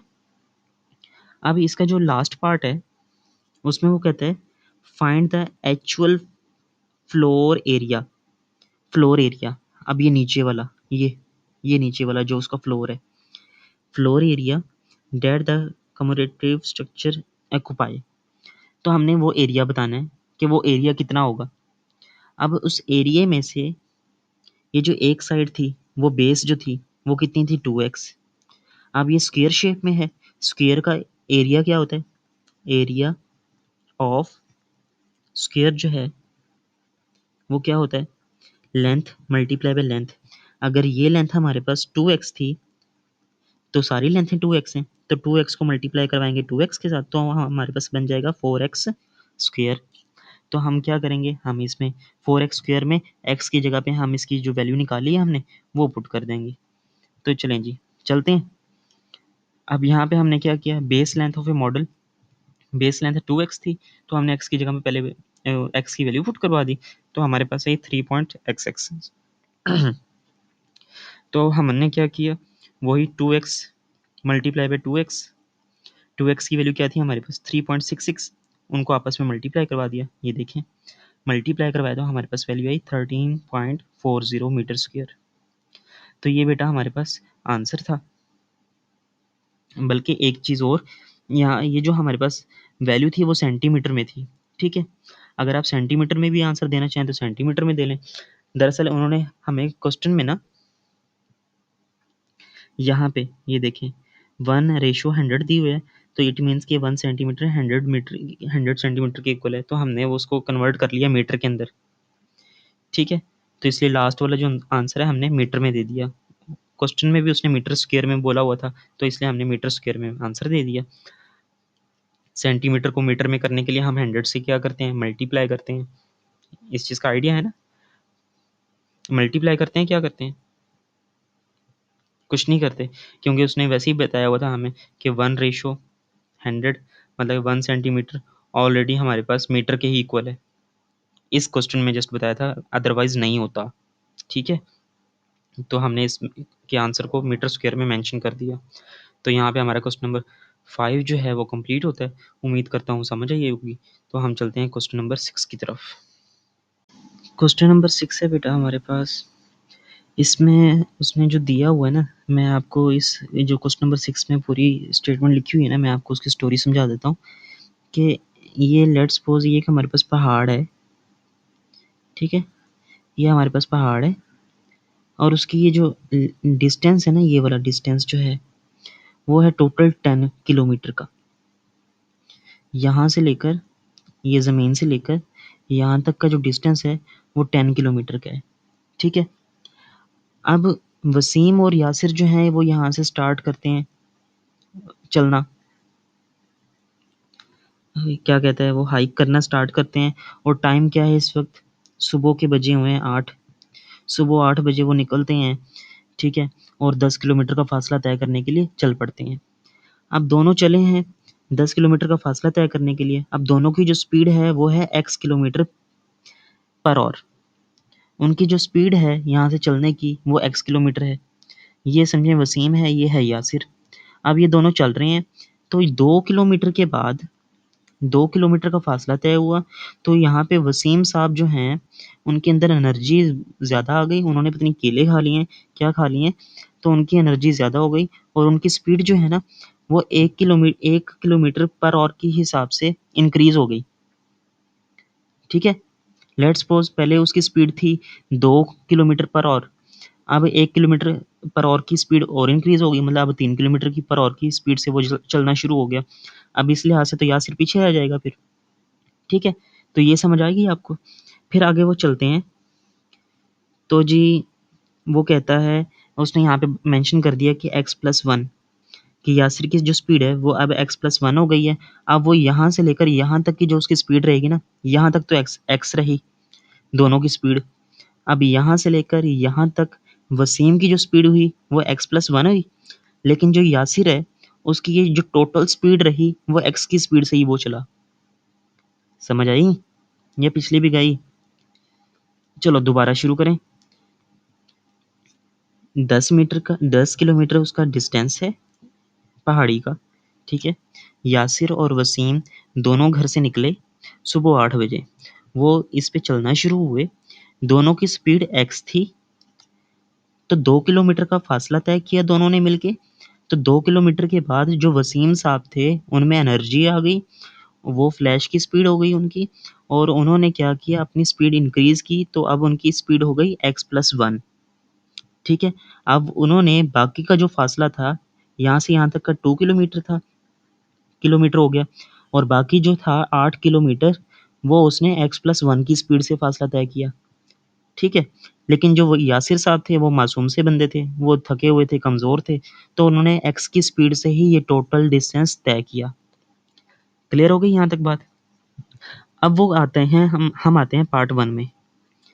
Write down the expression in term of x for the time taken by the Wasim to complete the hike. Wasim साहब जो थे उनका बताइए कि टाइम उन्होंने टोटल कितना लिया इसको इस सफ़र को पूरा करने के लिए। ठीक है, अब जी उसका जो फर्स्ट पार्ट था वो स्टार्ट से लेकर यहाँ 2 किलोमीटर तक का था, जब वसीम की जो स्पीड थी वो एक्स थी। अब डिस्टेंस वो कितना हुआ स्टार्ट से 2 किलोमीटर तक का, वो था 2 किलोमीटर। ठीक है, और स्पीड उनकी क्या थी एक्स। अब हमने फिजिक्स में या आप लोगों ने छोटी क्लासेस में या फिजिक्स आप लोगों की अगर बुक है तो उसमें आप लोगों ने फार्मूला पढ़ा होगा स्पीड का। स्पीड इक्वल होती है डिस्टेंस ओवर टाइम। अगर हमने टाइम फाइंड करना है, टाइम को इधर ले जाएंगे, स्पीड को डिवाइड कर देंगे, तो time is equal to distance over speed. ठीक है, तो मैंने यहाँ पे यही काम किया कि time is equal to distance over speed. तो डिस्टेंस हमारे पास 2 था, स्पीड हमारे पास x थी, तो मैंने वो कर दिया। तो ये तो आ गई हमारे पास टाइम जो है, ये आ गया सिर्फ 2 किलोमीटर तक का। अब उसने सफ़र तो 10 किलोमीटर तक का तय किया है। अब जो बाकी के 8 किलोमीटर थे वो x+1 की स्पीड थी, तो उसका टाइम अलग होगा। तो उसके लिए मैंने इसका सेकंड पार्ट बनाया, जिसमें मैंने कहा कि जो डिस्टेंस है अब कितना रह गया 8 किलोमीटर, टोटल में से 10 - 2 किया। अब स्पीड जो थी वो उसकी इंक्रीज हुई थी क्योंकि x+1 बन गई थी। अब x+1 है तो टाइम क्या होगा, तो हमने क्या किया डिस्टेंस ओवर स्पीड होगी। तो डिस्टेंस 8 किलोमीटर और टाइम हमारे पास x+1, तो ये हमारे पास उसका सेकंड पार्ट आ गया। अब दोनों को ऐड कर लेंगे तो हमारे पास टोटल टाइम आ जाएगा कि यहाँ से लेकर यहाँ तक उसका कितना टाइम टोटल लगा। तो उसका फार्मूला वो हम क्या करेंगे, इन दोनों पार्ट्स को ऐड कर लेंगे। तो 2/x प्लस 8/x+1। समझ आ गई? उम्मीद करता हूँ समझ आई होगी। अगर यहाँ पे कोई कन्फ्यूजन हो तो आप लोग बिला झिझक मुझसे कमेंट बॉक्स में पूछ सकते हैं, या व्हाट्सएप नंबर भी मैंने दिया हुआ है, तो आप मुझसे व्हाट्सएप पे भी रब्ता कर सकते हैं। ठीक है बेटा। पार्ट बी जो है, पार्ट बी में वो कहता है Wasim completed the hike 30 minutes earlier than Yasir. कि 30 मिनट पहले ही जो वसीम साहब हैं वो यासिर से पहुंच जाते हैं पहाड़ी पे, क्योंकि यासिर साहब कमज़ोर से बंदे हैं, वो स्लो स्लो आ रहे थे। वसीम साहब ने बीच में स्पीड भी तेज़ कर ली थी, तो वो 30 मिनट पहले पहुंच जाते हैं उनसे। फिर वो क्या कहता है, write down the equation to represent the information and show that the simplified to x square plus x minus 16 is equal to 0। इस इक्वेशन को हमने प्रूफ करके देना है उनको। अब उसके लिए हमें यासिर की भी तो स्पीड टाइम का पता होना चाहिए ना, कि यासिर साहब ने कितने टाइम में ये पहाड़ी इस एक का सफ़र तय किया है। तो हमने क्या किया, पार्ट 2 में time taken bye Yasir, Yasir साहब ने कितना लिया, डिस्टेंस तो उसके लिए वही टोटल 10 किलोमीटर था, स्पीड उसकी एक ही रही एक्स। तो टाइम फाइंड करने के लिए वही formula, speed is equal to distance over time. Time find करना है तो टाइम उधर चला जाएगा, time is equal to distance over speed. तो डिस्टेंस हमारे पास 10 था, स्पीड हमारे पास एक्स थी, तो वो हमने इसका यासिर साहब का हमने टाइम निकाल लिया। ठीक है, ये चीज़ क्लियर हो गई। तो जी आगे चलते हैं। वो कहता है Wasim completed the hike 30 minutes earlier than Yasir. तो 30 मिनट पहले करता है। तो अगर हम उसको सारा टाइम जो है हमारे पास पीछे जो हमने जितने भी यूनिट्स इस्तेमाल किए हैं वो सारे हॉर्स में हैं, मतलब घंटे के हिसाब से हैं। तो हमने इस 30 मिनट्स को भी घंटे में कन्वर्ट किया, तो हमारे पास 1/2 बन गया, 1/2। और अब वसीम का जो टाइम था वो यासिर से 30 मिनट कम था। मतलब कि अगर यासिर साहब जो स्लो चल रहे थे वो 2 घंटे में पहुंचे ऊपर पहाड़ी पे, तो वसीम साहब 1.5 घंटे में पहुंचेंगे, आधे घंटे पहले पहुंचे। तो हमने क्या किया, यासिर साहब जो 2 घंटे में पहुंचे, हमने उसमें से वो जो आधा घंटा था वो माइनस कर दिया, तो हमारे पास वसीम साहब का आ जाएगा। ये तो मैंने एग्जाम्पल दिया कि 2 घंटे का, हालांकि हमें नहीं पता कि कितने घंटे में पहुंचा है। ठीक है, तो वो मैंने इक्वेशन बनाने के लिए आपको बताया कि वसीम का टाइम जो है वो इक्वल हो जाएगा यासिर के टाइम में से हम आधा घंटा माइनस कर दें, तो हमारे पास वसीम का टाइम निकल आएगा। तो वसीम का टाइम जो था वो हमारे पास नीचे आ गई उसकी इक्वेशन, और यासिर का जो टाइम था वो क्या था हमारे पास 10/x, तो वो उसकी जगह पे आ गया, और -1/2। अब यहाँ से हम इक्वेशन बना लेंगे। ये वाली जो इक्वेशन थी, यहाँ से हमने क्या किया, अंपायर रूल क्रॉस मल्टीप्लाई किया और नीचे आपस में मल्टीप्लाई कर दिया। ठीक है, ईद मुबारक होगी इनकी आपस में गले मिल लिए ये। अब x+1 2 से मल्टीप्लाई हो गया, वो मेंशन कर दिया मैंने, और ये जो सिंगल x है उसको 8 से मल्टीप्लाई करवाया तो वो 8x आ गया, और नीचे वाली वैल्यूज आपस में मल्टीप्लाई हो गई, ब्रैकेट्स ओपन की, तो ऊपर वाली वैल्यू 2x + 2 हो गई। ठीक है, और फिर साथ में +8 वैसे ही रहा। नीचे वाली वैल्यूज़ को भी मैंने ओपन कर दिया, तो एक्स स्क्वायर प्लस एक्स आ गया। दूसरी तरफ भी हमने साथ के साथ काम चला कर रखा। यहाँ पे भी क्रॉस मल्टीप्लाई करवाया हमने और नीचे वालों को आपस में ईद मुबारक कर दिया। तो जी ऊपर मल्टीप्लाई करवाया, 2 को 10 से किया तो 20, एक्स को 1 से मल्टीप्लाई किया तो -x, और नीचे एक्स को 2 से किया तो 2x हो गया। ठीक है, ये वाला स्टेप आपका वैसे ही रहा। अब हमने क्या किया यहाँ पे, ये 2x प्लस 8x हमारे पास 10x हो जाएगा और +2। नेक्स्ट स्टेप में हमने इसको सिंप्लीफाई किया। अब ये जो इक्वेशन बनी है इज इक्वल टू का साइन बीच में, तो यहाँ पे सिर्फ और सिर्फ क्रॉस मल्टीप्लाई होगा। यहाँ पे नीचे ईद मुबारक नहीं होगा क्योंकि ईद का सीजन नहीं है अभी। तो हमने क्रॉस मल्टीप्लाई करवाया, 2x जाकर उधर मल्टीप्लाई हो गया, एक्स स्क्वायर प्लस एक्स जो है इधर 20 माइनस एक्स के साथ मल्टीप्लाई हुआ, तो वो मल्टीप्लाई किया। अब इधर ब्रैकेट को जब हमने ओपन किया, ओहो क्या यहाँ पे नीचे डिजाइन बन रहा है। अच्छा जी, जब हमने 2x को ब्रैकेट ओपन की तो 2x 2 10 से मल्टीप्लाई होकर 20 बन गया, एक्स को x से मल्टीप्लाई किया तो एक्स स्क्वायर, फिर 2 को 2 से मल्टीप्लाई किया तो 4 और साथ में x एज इट इज वैसे आ गया। ठीक है, अब इन दो वैल्यूज़ को मल्टीप्लाई मैंने यहाँ पे डायरेक्ट किया, तो वो डायरेक्ट कैसे हो गया, उसके लिए मैंने वो स्मॉल छोटा सा लिखा हुआ है कि पहले हमने 20 को इस पूरी वैल्यू से मल्टीप्लाई करवाया, फिर -x, फिर इस पूरी वैल्यू को अगेन इससे मल्टीप्लाई करवाया। ठीक है, अब 20 को ब्रैकेट ओपन करेंगे, 20 को एक्स स्क्वायर से मल्टीप्लाई किया तो 20x स्क्वायर, फिर 20 को x के साथ किया तो +20x, फिर यहाँ पे -x को x स्क्वायर से किया तो -x क्यूब, फिर -x को +x से किया तो हमारे पास -x स्क्वायर मल्टीप्लाई करवा रहे हैं। ठीक है, तो ये हमारे पास इक्वेशन बन गई। अब हमने क्या किया, हमने इस पूरी वैल्यू को, ये वाली पूरी वैल्यू जो है ना, इसको हम इस तरफ ले गए हैं। देखें, -x क्यूब जो है वो दूसरी तरफ जाएगा तो +x क्यूब हो जाएगा। क्लियर?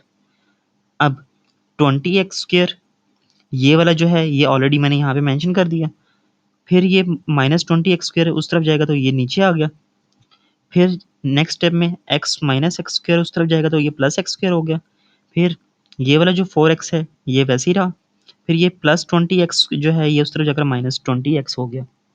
सारी वैल्यूज आ गई इस तरफ, तो यहाँ पे जो रह गया वो 0 रह गया, तो वो हमने 0 लिख दिया। फिर जी अब ये 20x स्क्वायर -20x स्क्वायर ये आपस में कैंसिल हो जाएंगे। ठीक है, और उसके बाद हमारे पास यहाँ पे x cube plus x square, इन दोनों को सिंप्लीफाई किया तो -16 आ गया, 16x आ गया। अब यहाँ से हमारे पास पूरी इक्वेशन में x कॉमन है तो x कॉमन लिया, तो हमारे पास x square -x -16 is equal to 0। अब x उस तरफ जाकर डिवाइड हो जाएगा 0 के साथ, तो वो खत्म हो जाएगा, तो हमारे पास इक्वेशन जो है वो ये आ जाएगी एक्स स्क्वायर प्लस एक्स -16। तो अब देखें तो हमारे पास इक्वेशन उसने यही बनाई हुई है। हाँ जी भाई, यही बनाई हुई है। तो ये इक्वेशन आ गई हमारे पास। उम्मीद करता हूँ यहाँ तक समझ आई होगी।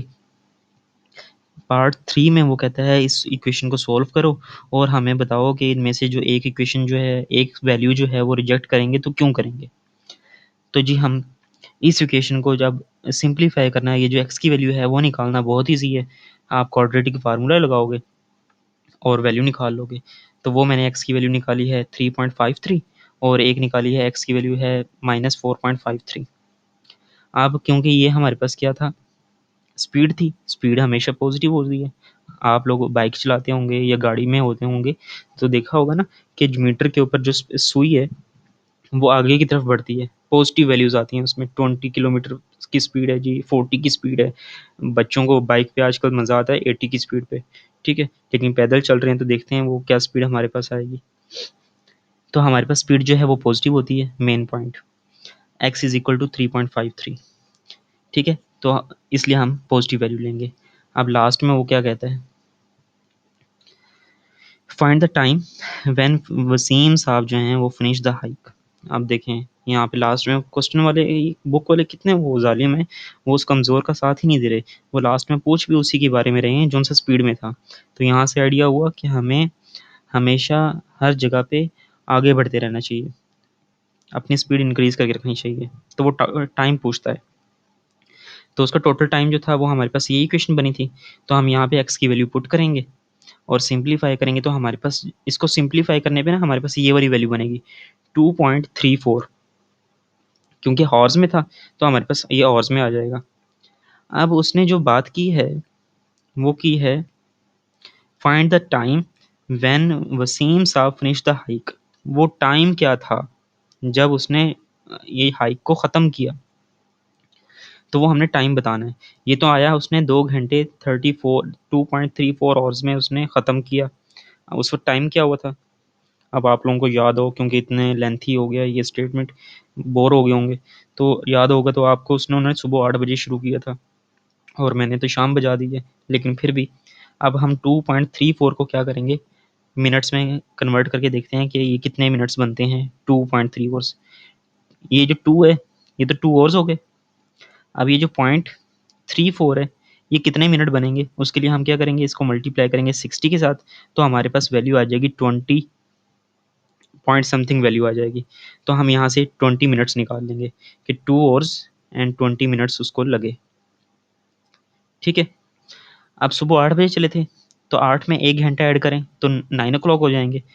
फिर 1 घंटा, 2 घंटे है ना, तो एक और घंटा ऐड किया तो 10 o'clock हो जाएंगे। ठीक है, 2 घंटे हो गए 8 से 10 तक। अब फर्दर कितने मिनट्स हैं, 20। तो 10 AM में हम 20 मिनट्स और ऐड कर दें तो हमारे पास 10:20 हो जाएगा, 10:20 AM। तो हमारा ये आंसर हो जाएगा कि 10:20 पे उसने अपनी हाइक को ख़त्म किया। तो बेटा यहाँ पे हमारा ये वाला क्वेश्चन जो है, क्वेश्चन नंबर 6 कंप्लीट होता है। उम्मीद करता हूँ कि आप लोगों को समझ आई होगी। अगर नहीं आई तो कमेंट बॉक्स में या फिर व्हाट्सएप पे आप लोग रब्ता कर सकते हैं। ठीक है, अब चलते हैं क्वेश्चन नंबर 7 की तरफ। क्वेश्चन नंबर 7 है बेटा हमारे पास। इसमें ये जो हमारे पास स्टेटमेंट है सारा से लेकर यहाँ कोच तक की, पहले मैं आपको ये वाली स्टेटमेंट जो है वो समझा देता हूँ कि जो सारा बीबी हैं वो इस्लामाबाद से चलती हैं बहावल नगर तक जाती हैं। ठीक है, इस्लामाबाद से बहावल नगर तक का जो डिस्टेंस है वो है 700 किलोमीटर। तो अगर यहाँ से यहाँ तक का डिस्टेंस, आने का भी डिस्टेंस 700 किलोमीटर है, तो वापस जाने का भी कितना होगा, 700 किलोमीटर। ठीक है बेटा, फिर वो कहती है, यहाँ तक बात समझ आ गई। फिर वो कहती है जी, वो इस्लामाबाद से जो बहावल नगर आती है वो आती है कोच के ऊपर। ठीक है, और बहावल नगर से इस्लामाबाद जो वापस जाती है वो जाती है कार के ऊपर। अब जो कार की स्पीड जो है वो क्या होगी और कोच की स्पीड है वो क्या होगी। तो बेटा यहाँ पे उसने बताया कि जो उसकी कार थी उसकी एवरेज स्पीड जो थी वो 30 किलोमीटर ज़्यादा थी कोच से। कोच से क्या थी, 30 किलोमीटर ज़्यादा थी। अगर हमारे पास कार की स्पीड x है तो कोच की स्पीड 30 किलोमीटर कम होगी। लेट्स सपोज कार की स्पीड अगर 100 थी तो कोच की स्पीड होगी 70 किलोमीटर की रफ्तार से वो जा रहा होगा, और कार जो है वो वापस 100 की स्पीड से आई होगी। समझ आ गई। तो ये जो मैंने x-30 किया है, तो लेट्स सपोज अगर कार की स्पीड 100 रही है, यहाँ पे उसने क्या ग्रेटर है कोच से, अगर कोच की 70 है तो 30 किलोमीटर ज़्यादा है, तो इट मीन्स कि 100 होगी। समझ आ गई। तो अगर यहाँ पे क्योंकि वैल्यूज़ नहीं है हमारे पास, तो इसलिए मैंने यहाँ पे मेंशन किया है कि average speed of the car x kilometre और average speed of the coach x-30 kilometre per hour. यहाँ तक समझ आ गई बेटा। अच्छा जी, अब जो क्वेश्चन नंबर 1 है उसमें वो कहता है if the average speed of the car is x kilometre, जो कि हमने बनाया हुआ है ऑलरेडी, वो x किलोमीटर है, and the time taken from the whole journey is 20 hours. मतलब कि इस्लामाबाद से भावल नगर से फिर इस्लामाबाद, इस टोटल को कितने घंटे लगे उसको, 20 आवर्स लगे, जो कि मैंने यहाँ पे बताया हुआ है। बोथ वेज जो हैं, time taken from the whole journey both way 20 hours है। वो कहता है formulate an equation in x and show that it reduce to x square minus 100x plus 1050 is equal to 0। अच्छा जी, तो हम पार्ट 1 में हमने सबसे पहले कोच की टाइमिंग फाइंड की। कोच की टाइमिंग क्या होगी, अब कोच की टाइमिंग क्या है जी हमारे पास, 700 तो कोच के लिए यहाँ से इस्लामाबाद से बावल नगर आने का डिस्टेंस हो गया। अब उसकी जो स्पीड थी वो क्या थी, x-30। तो टाइम यहाँ पे भी हम वही फार्मूला यूज़ करेंगे, क्योंकि स्पीड जो है वो इक्वल होती है डिस्टेंस ओवर टाइम के। अगर हमने टाइम फाइंड करना है तो टाइम उस तरफ चला जाएगा। Time is equal to distance over speed. तो हमने हमारे पास डिस्टेंस 700 था और कोच की स्पीड जो थी वो थी x-30। तो हमारे पास यहाँ से कोच की टाइम आ गया। अब जो कार की टाइमिंग थी उसके लिए वो भावल नगर से इस्लामाबाद गई है, तो उसके लिए भी 700 किलोमीटर डिस्टेंस था।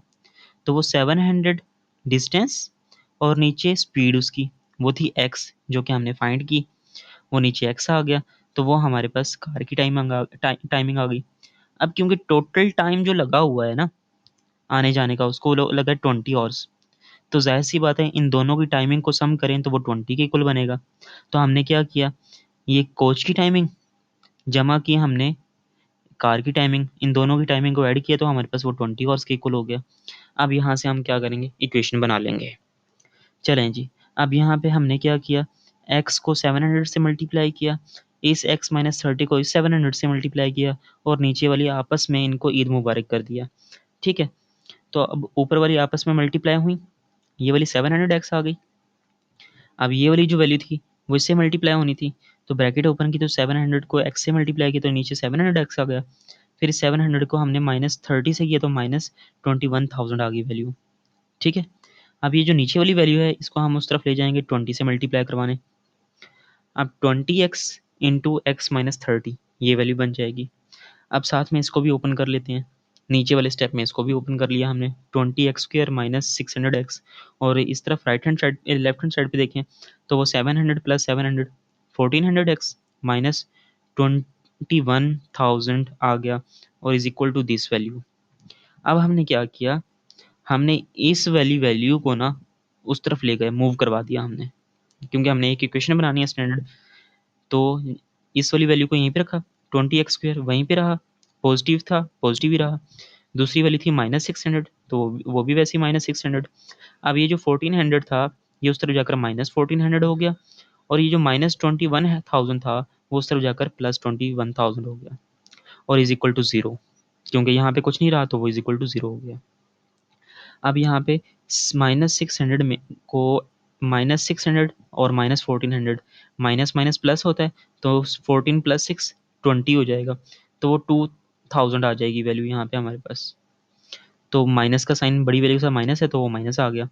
अब ये जो पूरी इक्वेशन है इसमें 20 कॉमन आता है, क्योंकि 20 के टेबल में 2000 भी आता है और 21,000 भी आता है, तो 20 कॉमन लिया तो हमारे पास अंदर जो इक्वेशन रह गई वो ये रह गई। अब ये हमारे पास यही इन्होंने इक्वेशन कहा था बनाने को, अगर हम देखें तो ये देखो यही वाली इक्वेशन बोला था उसने बनाने को, वो हमने बना दी। अब अगला जो पार्ट में कहता है वो कहता है solve the equation given your answer correct to 2 decimal places. अब इस इक्वेशन को हमने क्या करना है, ये जो पार्ट 2 वाला है ना, ये जिसमें सॉल्व कहते हैं, वो तो आप लोगों के लिए हलवा होनी चाहिए। ठीक है, ये स्टैंडर्ड फॉर्म बनी हुई है ऑलरेडी, आपको पता है ना स्टैंडर्ड फॉर्म किस फॉर्म में होती है, ax² plus bx plus c is equal to 0, ये आपके पास स्टैंडर्ड फॉर्म होती है। तो इसी फॉर्म में बना हुआ है, तो यहाँ से हम a b और c की वैल्यू निकालेंगे और क्वाड्रेटिक फार्मूले में पुट कर देंगे। हालांकि 3 मेथड हैं सॉल्व करने के, पहला कौन सा है, मिड टर्म ब्रेक करना, दूसरा है कंप्लीटिंग स्क्वायर, और तीसरा कौन सा है जी हमारे पास, यही जो हम बार बार यूज कर रहे हैं, क्वाड्रेटिक फार्मूला, जो कि बहुत ही ईजी होता है, जिसमें आप बस आपने कोई दिमाग का इस्तेमाल नहीं करना, कैलकुलेटर का इस्तेमाल करना है, वैल्यूज पुट करनी है और उसके बाद आंसर निकाल देने हैं। ठीक है, ये पुट किया और हमारे पास एक्स की वैल्यूज आ गई, एक्स एक आ गया हमारे पास 88.08 किलोमीटर, क्योंकि एक्स जो था वो स्पीड थी, और एक एक्स आ गया हमारे पास 11.92 किलोमीटर। अब इसमें से हम एक क्यों पिक कर रहे हैं, अब वो पिक इसलिए कर रहे हैं क्योंकि x जो है वो तो कार की वैल्यू है ना, कार की स्पीड है। अब अगर हम उस कार की स्पीड में से 30 किलोमीटर की स्पीड माइनस करें जो कि कोच की स्पीड बनती है, तो हमारे पास वो भी तो वैल्यू बननी चाहिए ना। अगर हम कार की स्पीड 11 किलोमीटर लेते हैं, 11 की स्पीड से लेते हैं, तो 11 -30 करें तो हमारे पास तो -19 आ जाएगी, क्योंकि माइनस में तो स्पीड होती नहीं है किसी चीज़ की। तो इसलिए हम बड़ी वैल्यू लेंगे, ये वाली वैल्यू पिक करेंगे, ताकि जब हम इसमें से 30 माइनस भी करें तो कोच की जो स्पीड है वो भी पॉजिटिव ही रहे। समझ आ गई। तो इसलिए हमने कार की जो स्पीड है must be greater than the coach, तो we take x is equal to 88.08 kilometre per hour. यहाँ तक क्लियर। अब अगली बात करते हैं। लास्ट में उसने कहा है कि find the time taken from the for the return journey. वापसी की जर्नी किसकी थी? कार की थी। तो कार की जो टाइमिंग है, तो उसमें हम यहाँ x की वैल्यू पुट कर देंगे बस। तो हमारे पास इक्वेशन क्या थी? वो ये टाइम जो है कार का वो 700/x, क्योंकि ये कार जो थी वो वापसी पे उसने यूज़ की थी, तो x की जगह पे हमने 88.08 पुट किया। तो वापसी पे उसको जो टाइम लगा वो लगा 7.895 आवर्स। ठीक है। अगर आपने इसको मिनट्स में भी कन्वर्ट करना है तो 7 आवर्स और 0.95 को आप मल्टीप्लाई करेंगे 60 के साथ, तो वो जो भी वैल्यू आएगी वो आपके पास मिनट्स होंगे। ठीक हो गया बेटा। तो यहाँ पे था हमारा ये क्वेश्चन नंबर 7, जो कि उम्मीद करता हूँ आप लोगों को समझ आई होगी। तो अब चलते हैं क्वेश्चन नंबर 8 की तरफ। क्वेश्चन नंबर 8 है बेटा हमारे पास। आप क्वेश्चन नंबर 8 को समझने के लिए ना, मैं आपको पहले एग्जांपल देता हूँ, आप उस एग्जांपल को समझिएगा, फिर आपको इंशाल्लाह ये वाली जो कुछ स्टेटमेंट है वो समझ आ जाएगी। ये हमारे पास एक टैंक है, ठीक है, और ये है 20 लीटर्स का, मतलब इसको फिल किया जाए तो इसमें 20 लीटर पानी आता है। ठीक हो गया। अब एक हमारे पास टैप है। अब इसमें से अगर पानी आए तो ये 1 मिनट में ना, 1 मिनट में 2 लीटर पानी फिल कर देता है किसी भी चीज़ में। ठीक है। तो बताएं कि इस टैंक के अंदर अगर हम इस टैप से पानी फिल करवाएं तो कितने मिनट में करेगा? तो अगर 1 मिनट में 2 लीटर करता है तो 20 लीटर कितने मिनट में करेगा? तो हम 20 को 2 से डिवाइड करेंगे तो हमारे पास 10 मिनट आ जाएगा। समझ आई बात? तो अब आते हैं हम क्वेश्चन के ऊपर। क्वेश्चन में वो कहता है कि एक टैंक है, वो है 1500 लीटर्स का, लीटर ऑफ वाटर, कि उस टैंक के अंदर 1500 लीटर पानी आता है। ठीक है। टैंक वो जो घरों की छतों पे पड़ा होता है, या फिर आप कोई और टैंक ले लें, ठीक है, उसमें 1500 आता है। अब वो कहता है कि एक पंप है हमारे पास जो कि फिल करता है उस किसी भी चीज़ को एक्स लीटर पर मिनट, 1 मिनट में एक्स लीटर वो करता है। जैसा कि यहाँ मैंने आपको बताया कि 1 मिनट में वो 2 लीटर करता है ना, तो यहाँ पे वो एक्स लीटर करता है। तो पार्ट 1 में वो कहता है कि write down down an expression in term of x for the number of minutes.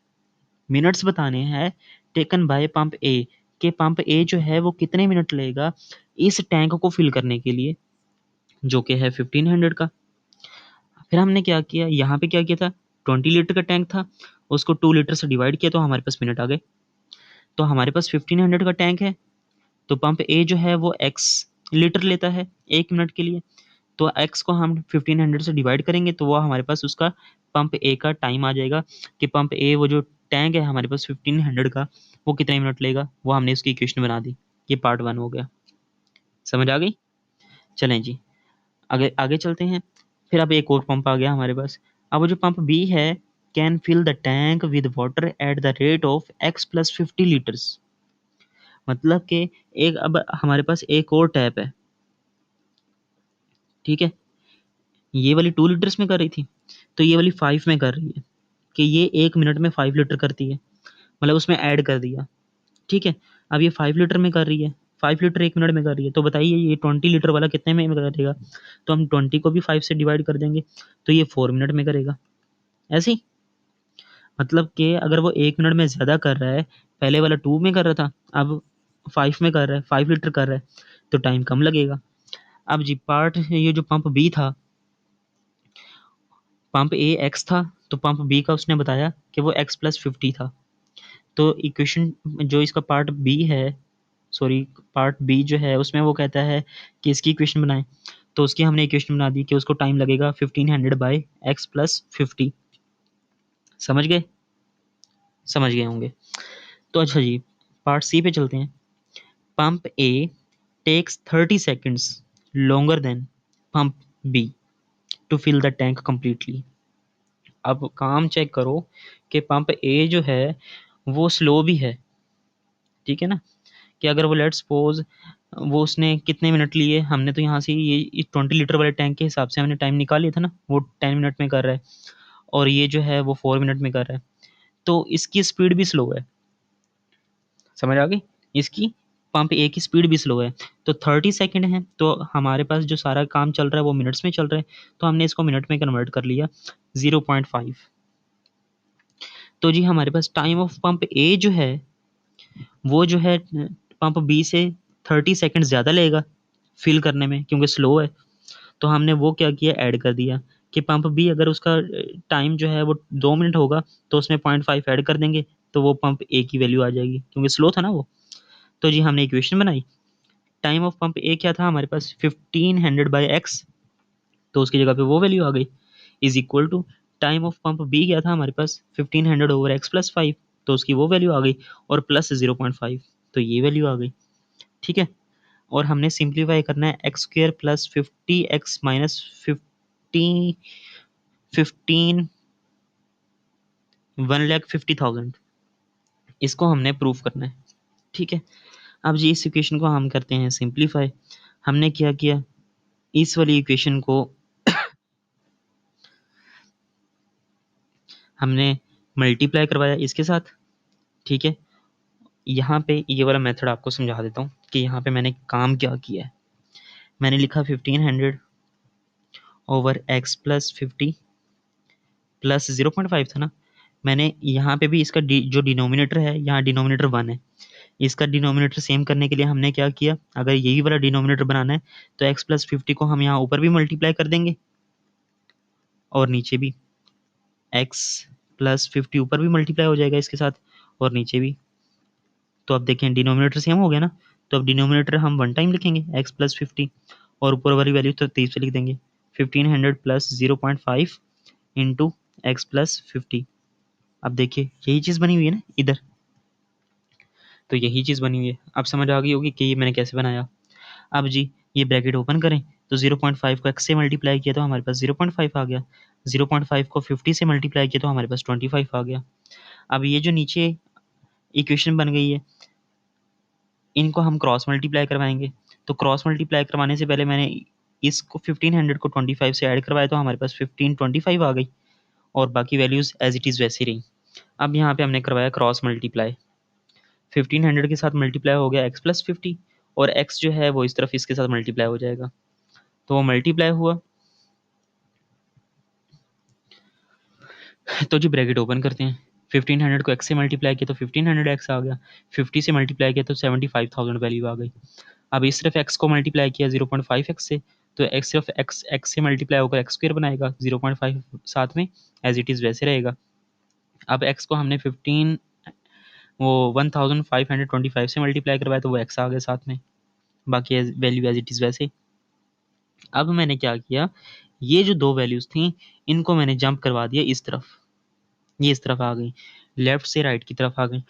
अब 0.5x² वैसे ही रहा, प्लस 1525x वैसे ही रहा।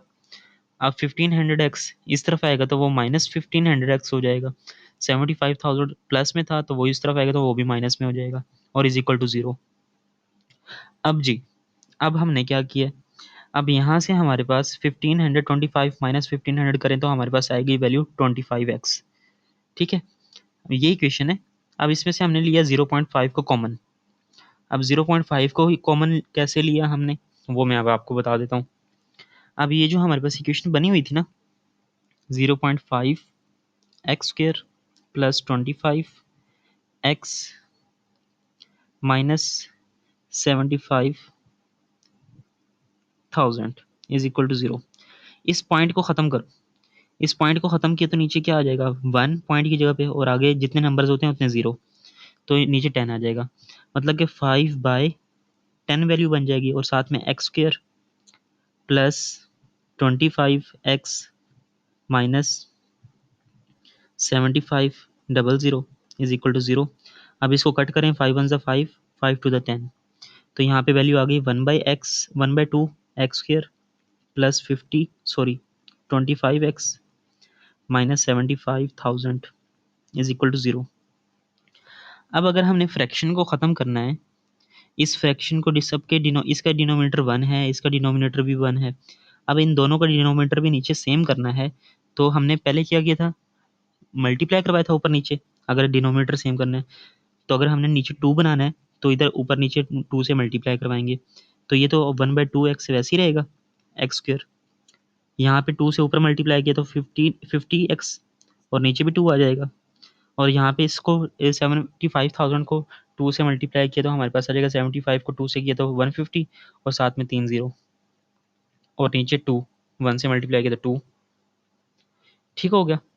अब डिनोमिनेटर सेम है तो आप उसको 1 टाइम लिख सकते हैं ऐसे, तो ऊपर आ जाएगा just x square plus 50x minus 1500, sorry 1000, 1,50,000 is equal to 0।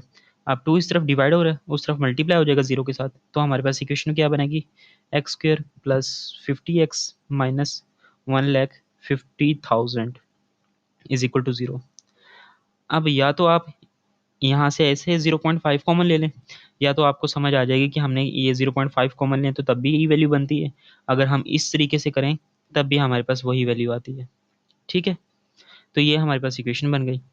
अब उसने क्या कहा है, सॉल्व द इक्वेशन, इक्वेशन को सॉल्व करो और 2 डेसिमल प्लेस तक हमारे पास आंसर लेकर आओ। अब ये इक्वेशन थी स्टैंडर्ड फॉर्म में, कैसी होती है जी, a x square plus b x plus c is equal to 0। इसको कहते हैं quadratic standard form, quadratic equation. इस फॉर्म में ऑलरेडी मौजूद है ये।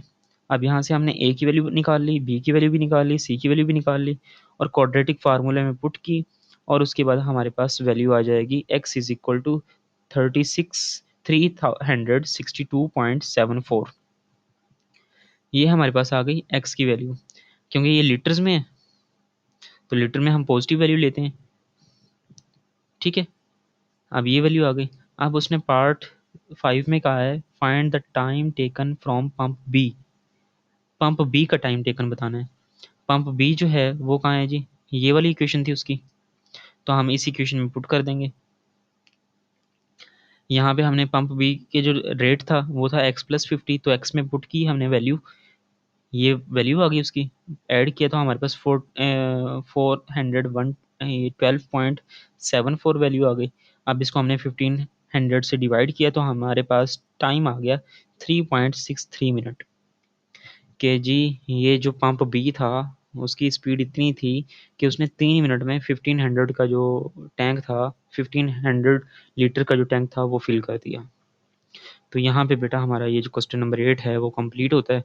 उम्मीद करता हूँ समझ आई होगी, ना समझ आई हो तो फिर आपके पास ऑप्शन मौजूद है, कमेंट भी कर सकते हैं और व्हाट्सएप पे भी आ सकते हैं मेरे साथ। अब चलते हैं नेक्स्ट क्वेश्चन की तरफ। क्वेश्चन नंबर 9 है बेटा हमारे पास। उसको शुरू करने से पहले मैं आपको इसमें से जो कुछ जो चीज़ें हैं उसको समझा देता हूँ कि यहाँ पे हमारे पास 2 तरह की करेंसीज हैं। एक है एस की फॉर्म में डॉलर्स है और एक है हमारे पास यूएस की फॉर्म में डॉलर है। ठीक है, ये वो डॉलर है जो नादिया बीबी के पास ऑलरेडी हैं और ये वो डॉलर है जिसमें उसको चाहिए। अब क्योंकि नादिया बीबी जो हैं वो न्यूयॉर्क जाती हैं छुट्टियां मनाने के लिए और उनके पास जो करेंसी है वो इस फॉर्म में है और न्यूयॉर्क में जो करेंसी चलती है वो इस फॉर्म में चलती है, यूएस डॉलर में। तो उसने कोई भी, जैसा कि हर जगह एक्सचेंज वाले होते हैं जहाँ से हम करेंसी एक्सचेंज करवाते हैं, तो वो वहाँ से करेंसी एक्सचेंज करवाती है एस डॉलर से यूएस डॉलर में। यहाँ तक समझ आ गई। अब चलते हैं हम स्टेटमेंट की तरफ कि वो she exchange S dollars $200 into US dollars, कि वो इस तरह के जो एस डॉलर्स में हमारे पास करेंसी है वो है उसके पास 2000, वो उसको कन्वर्ट करवा रही है यूएस डॉलर में। ठीक है, अब उस कंपनी का नाम जो है वो XYZ है, वो उससे चेंज करवाती है और वो जो कंपनी है वो कहती है कि हम जो है हमारे पास जो रेट है ना वो है कि हम जो $1 जो है, एक यूएस डॉलर जो है वो इक्वल है ये जो एस वाले डॉलर्स हैं वो एक्स के। ठीक है, इसके इक्वल है। तो वो अब पार्ट 1 में कहता है कि हमें इक्वेशन बनाकर दो for the amount of US dollar की, जो कि वो लेती है।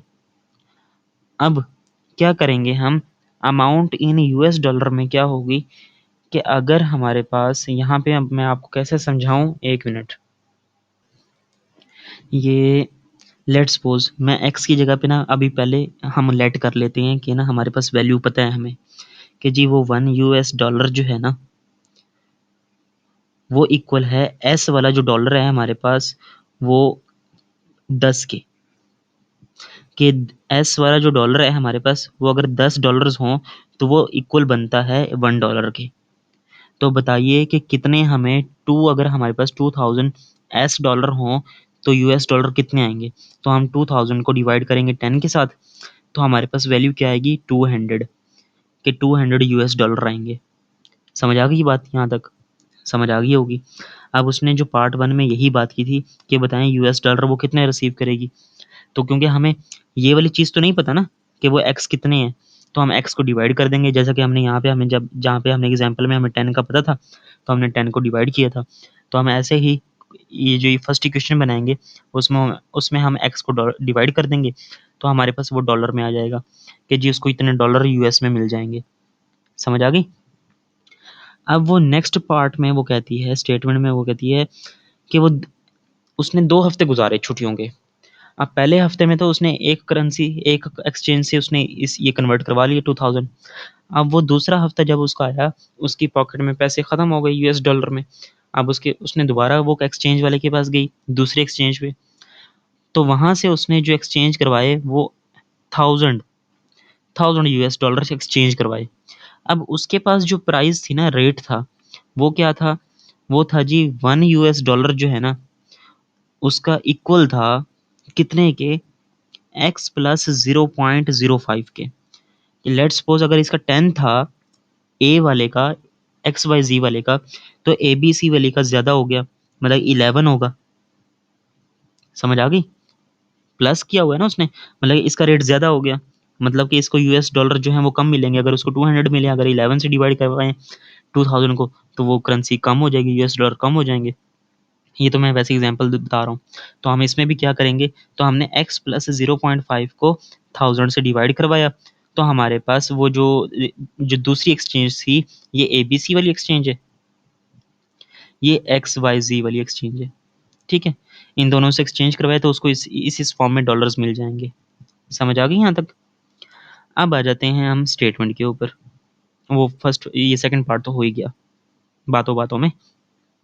पार्ट सी में वो कहता है कि अगर नादिया जो है वो रिसीव करती है total $2180 from two money exchanges, कि अगर उसने दोनों में से, एक से उसने 2000 करवाए, एक से उसने 1000 करवाए, ठीक है, दोनों से करवाने के पास जब उसको यूएस डॉलर में अमाउंट रिसीव हुई, तो वो टोटल बनती है $2180। ठीक है, तो अब उसने कहा है कि हमें इक्वेशन बना कर दो। तो मैंने यहाँ पे क्या किया, इन दोनों को सम करें तो हमारे पास 2180 बनता है, तो वो मैंने कर दिया सम जी भाई, ये सम हो गया हमारा। तो अब सम हो गया, तो अब हमने यहाँ से इक्वेशन बना लेनी है।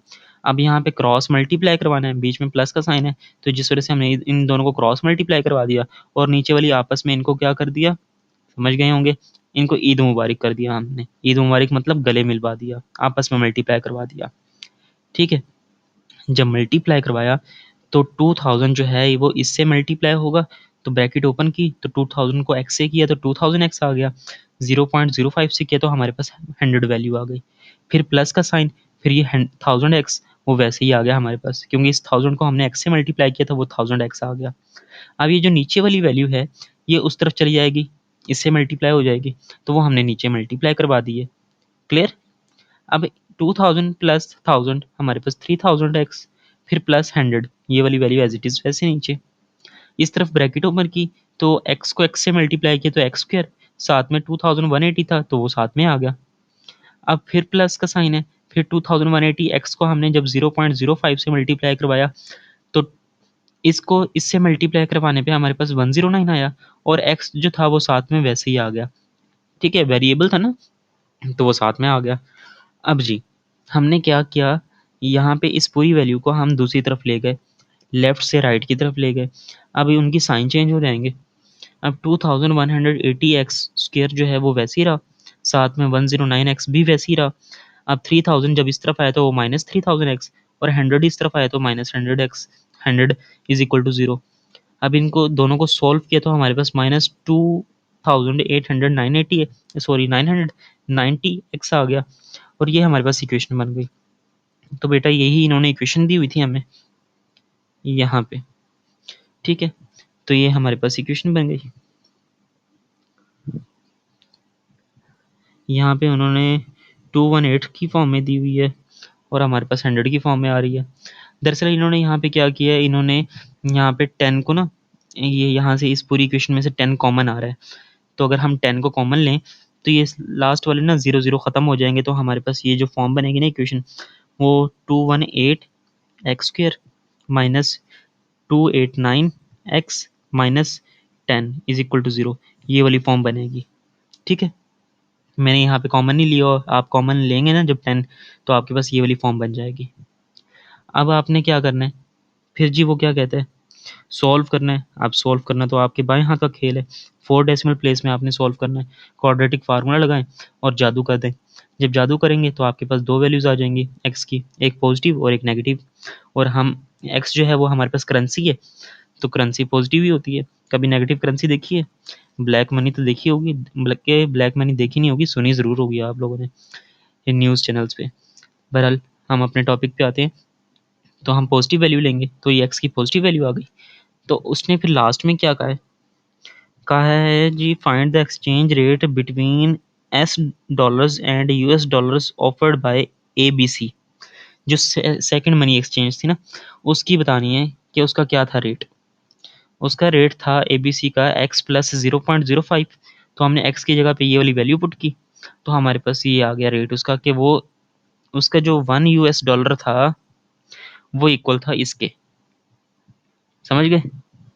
तो ये हमारा आंसर आ जाएगा $S के, ये वाली $S हो गया ना। तो यहाँ पे हमारे पास बेटा क्वेश्चन जो है, क्वेश्चन नंबर 9 कंप्लीट होता है। और बाकी जो क्वेश्चन नंबर 10 और 11 जो हैं, ये बहुत लेंथी हैं और ये इतने ज़्यादा करवाए भी नहीं जाते। तो अगर आप लोगों ने करने हो तो मुझे आप लोग कमेंट बॉक्स में बता दीजिएगा, मैं ये वाले भी आप लोगों को एक सेपरेट वीडियो बनाकर अपलोड कर दूंगा। बाकी यहाँ तक हमारी जो मेन क्वेश्चंस थे वो कंप्लीट हो गए हैं, तो उम्मीद करता हूँ समझ आए होंगे। नहीं समझ आया तो कमेंट बॉक्स में आप लोग पूछ लीजिएगा या व्हाट्सएप पे पूछ लीजिएगा। तब तक के लिए अल्लाह हाफिज़, दुआओं में ज़रूर याद रखिएगा।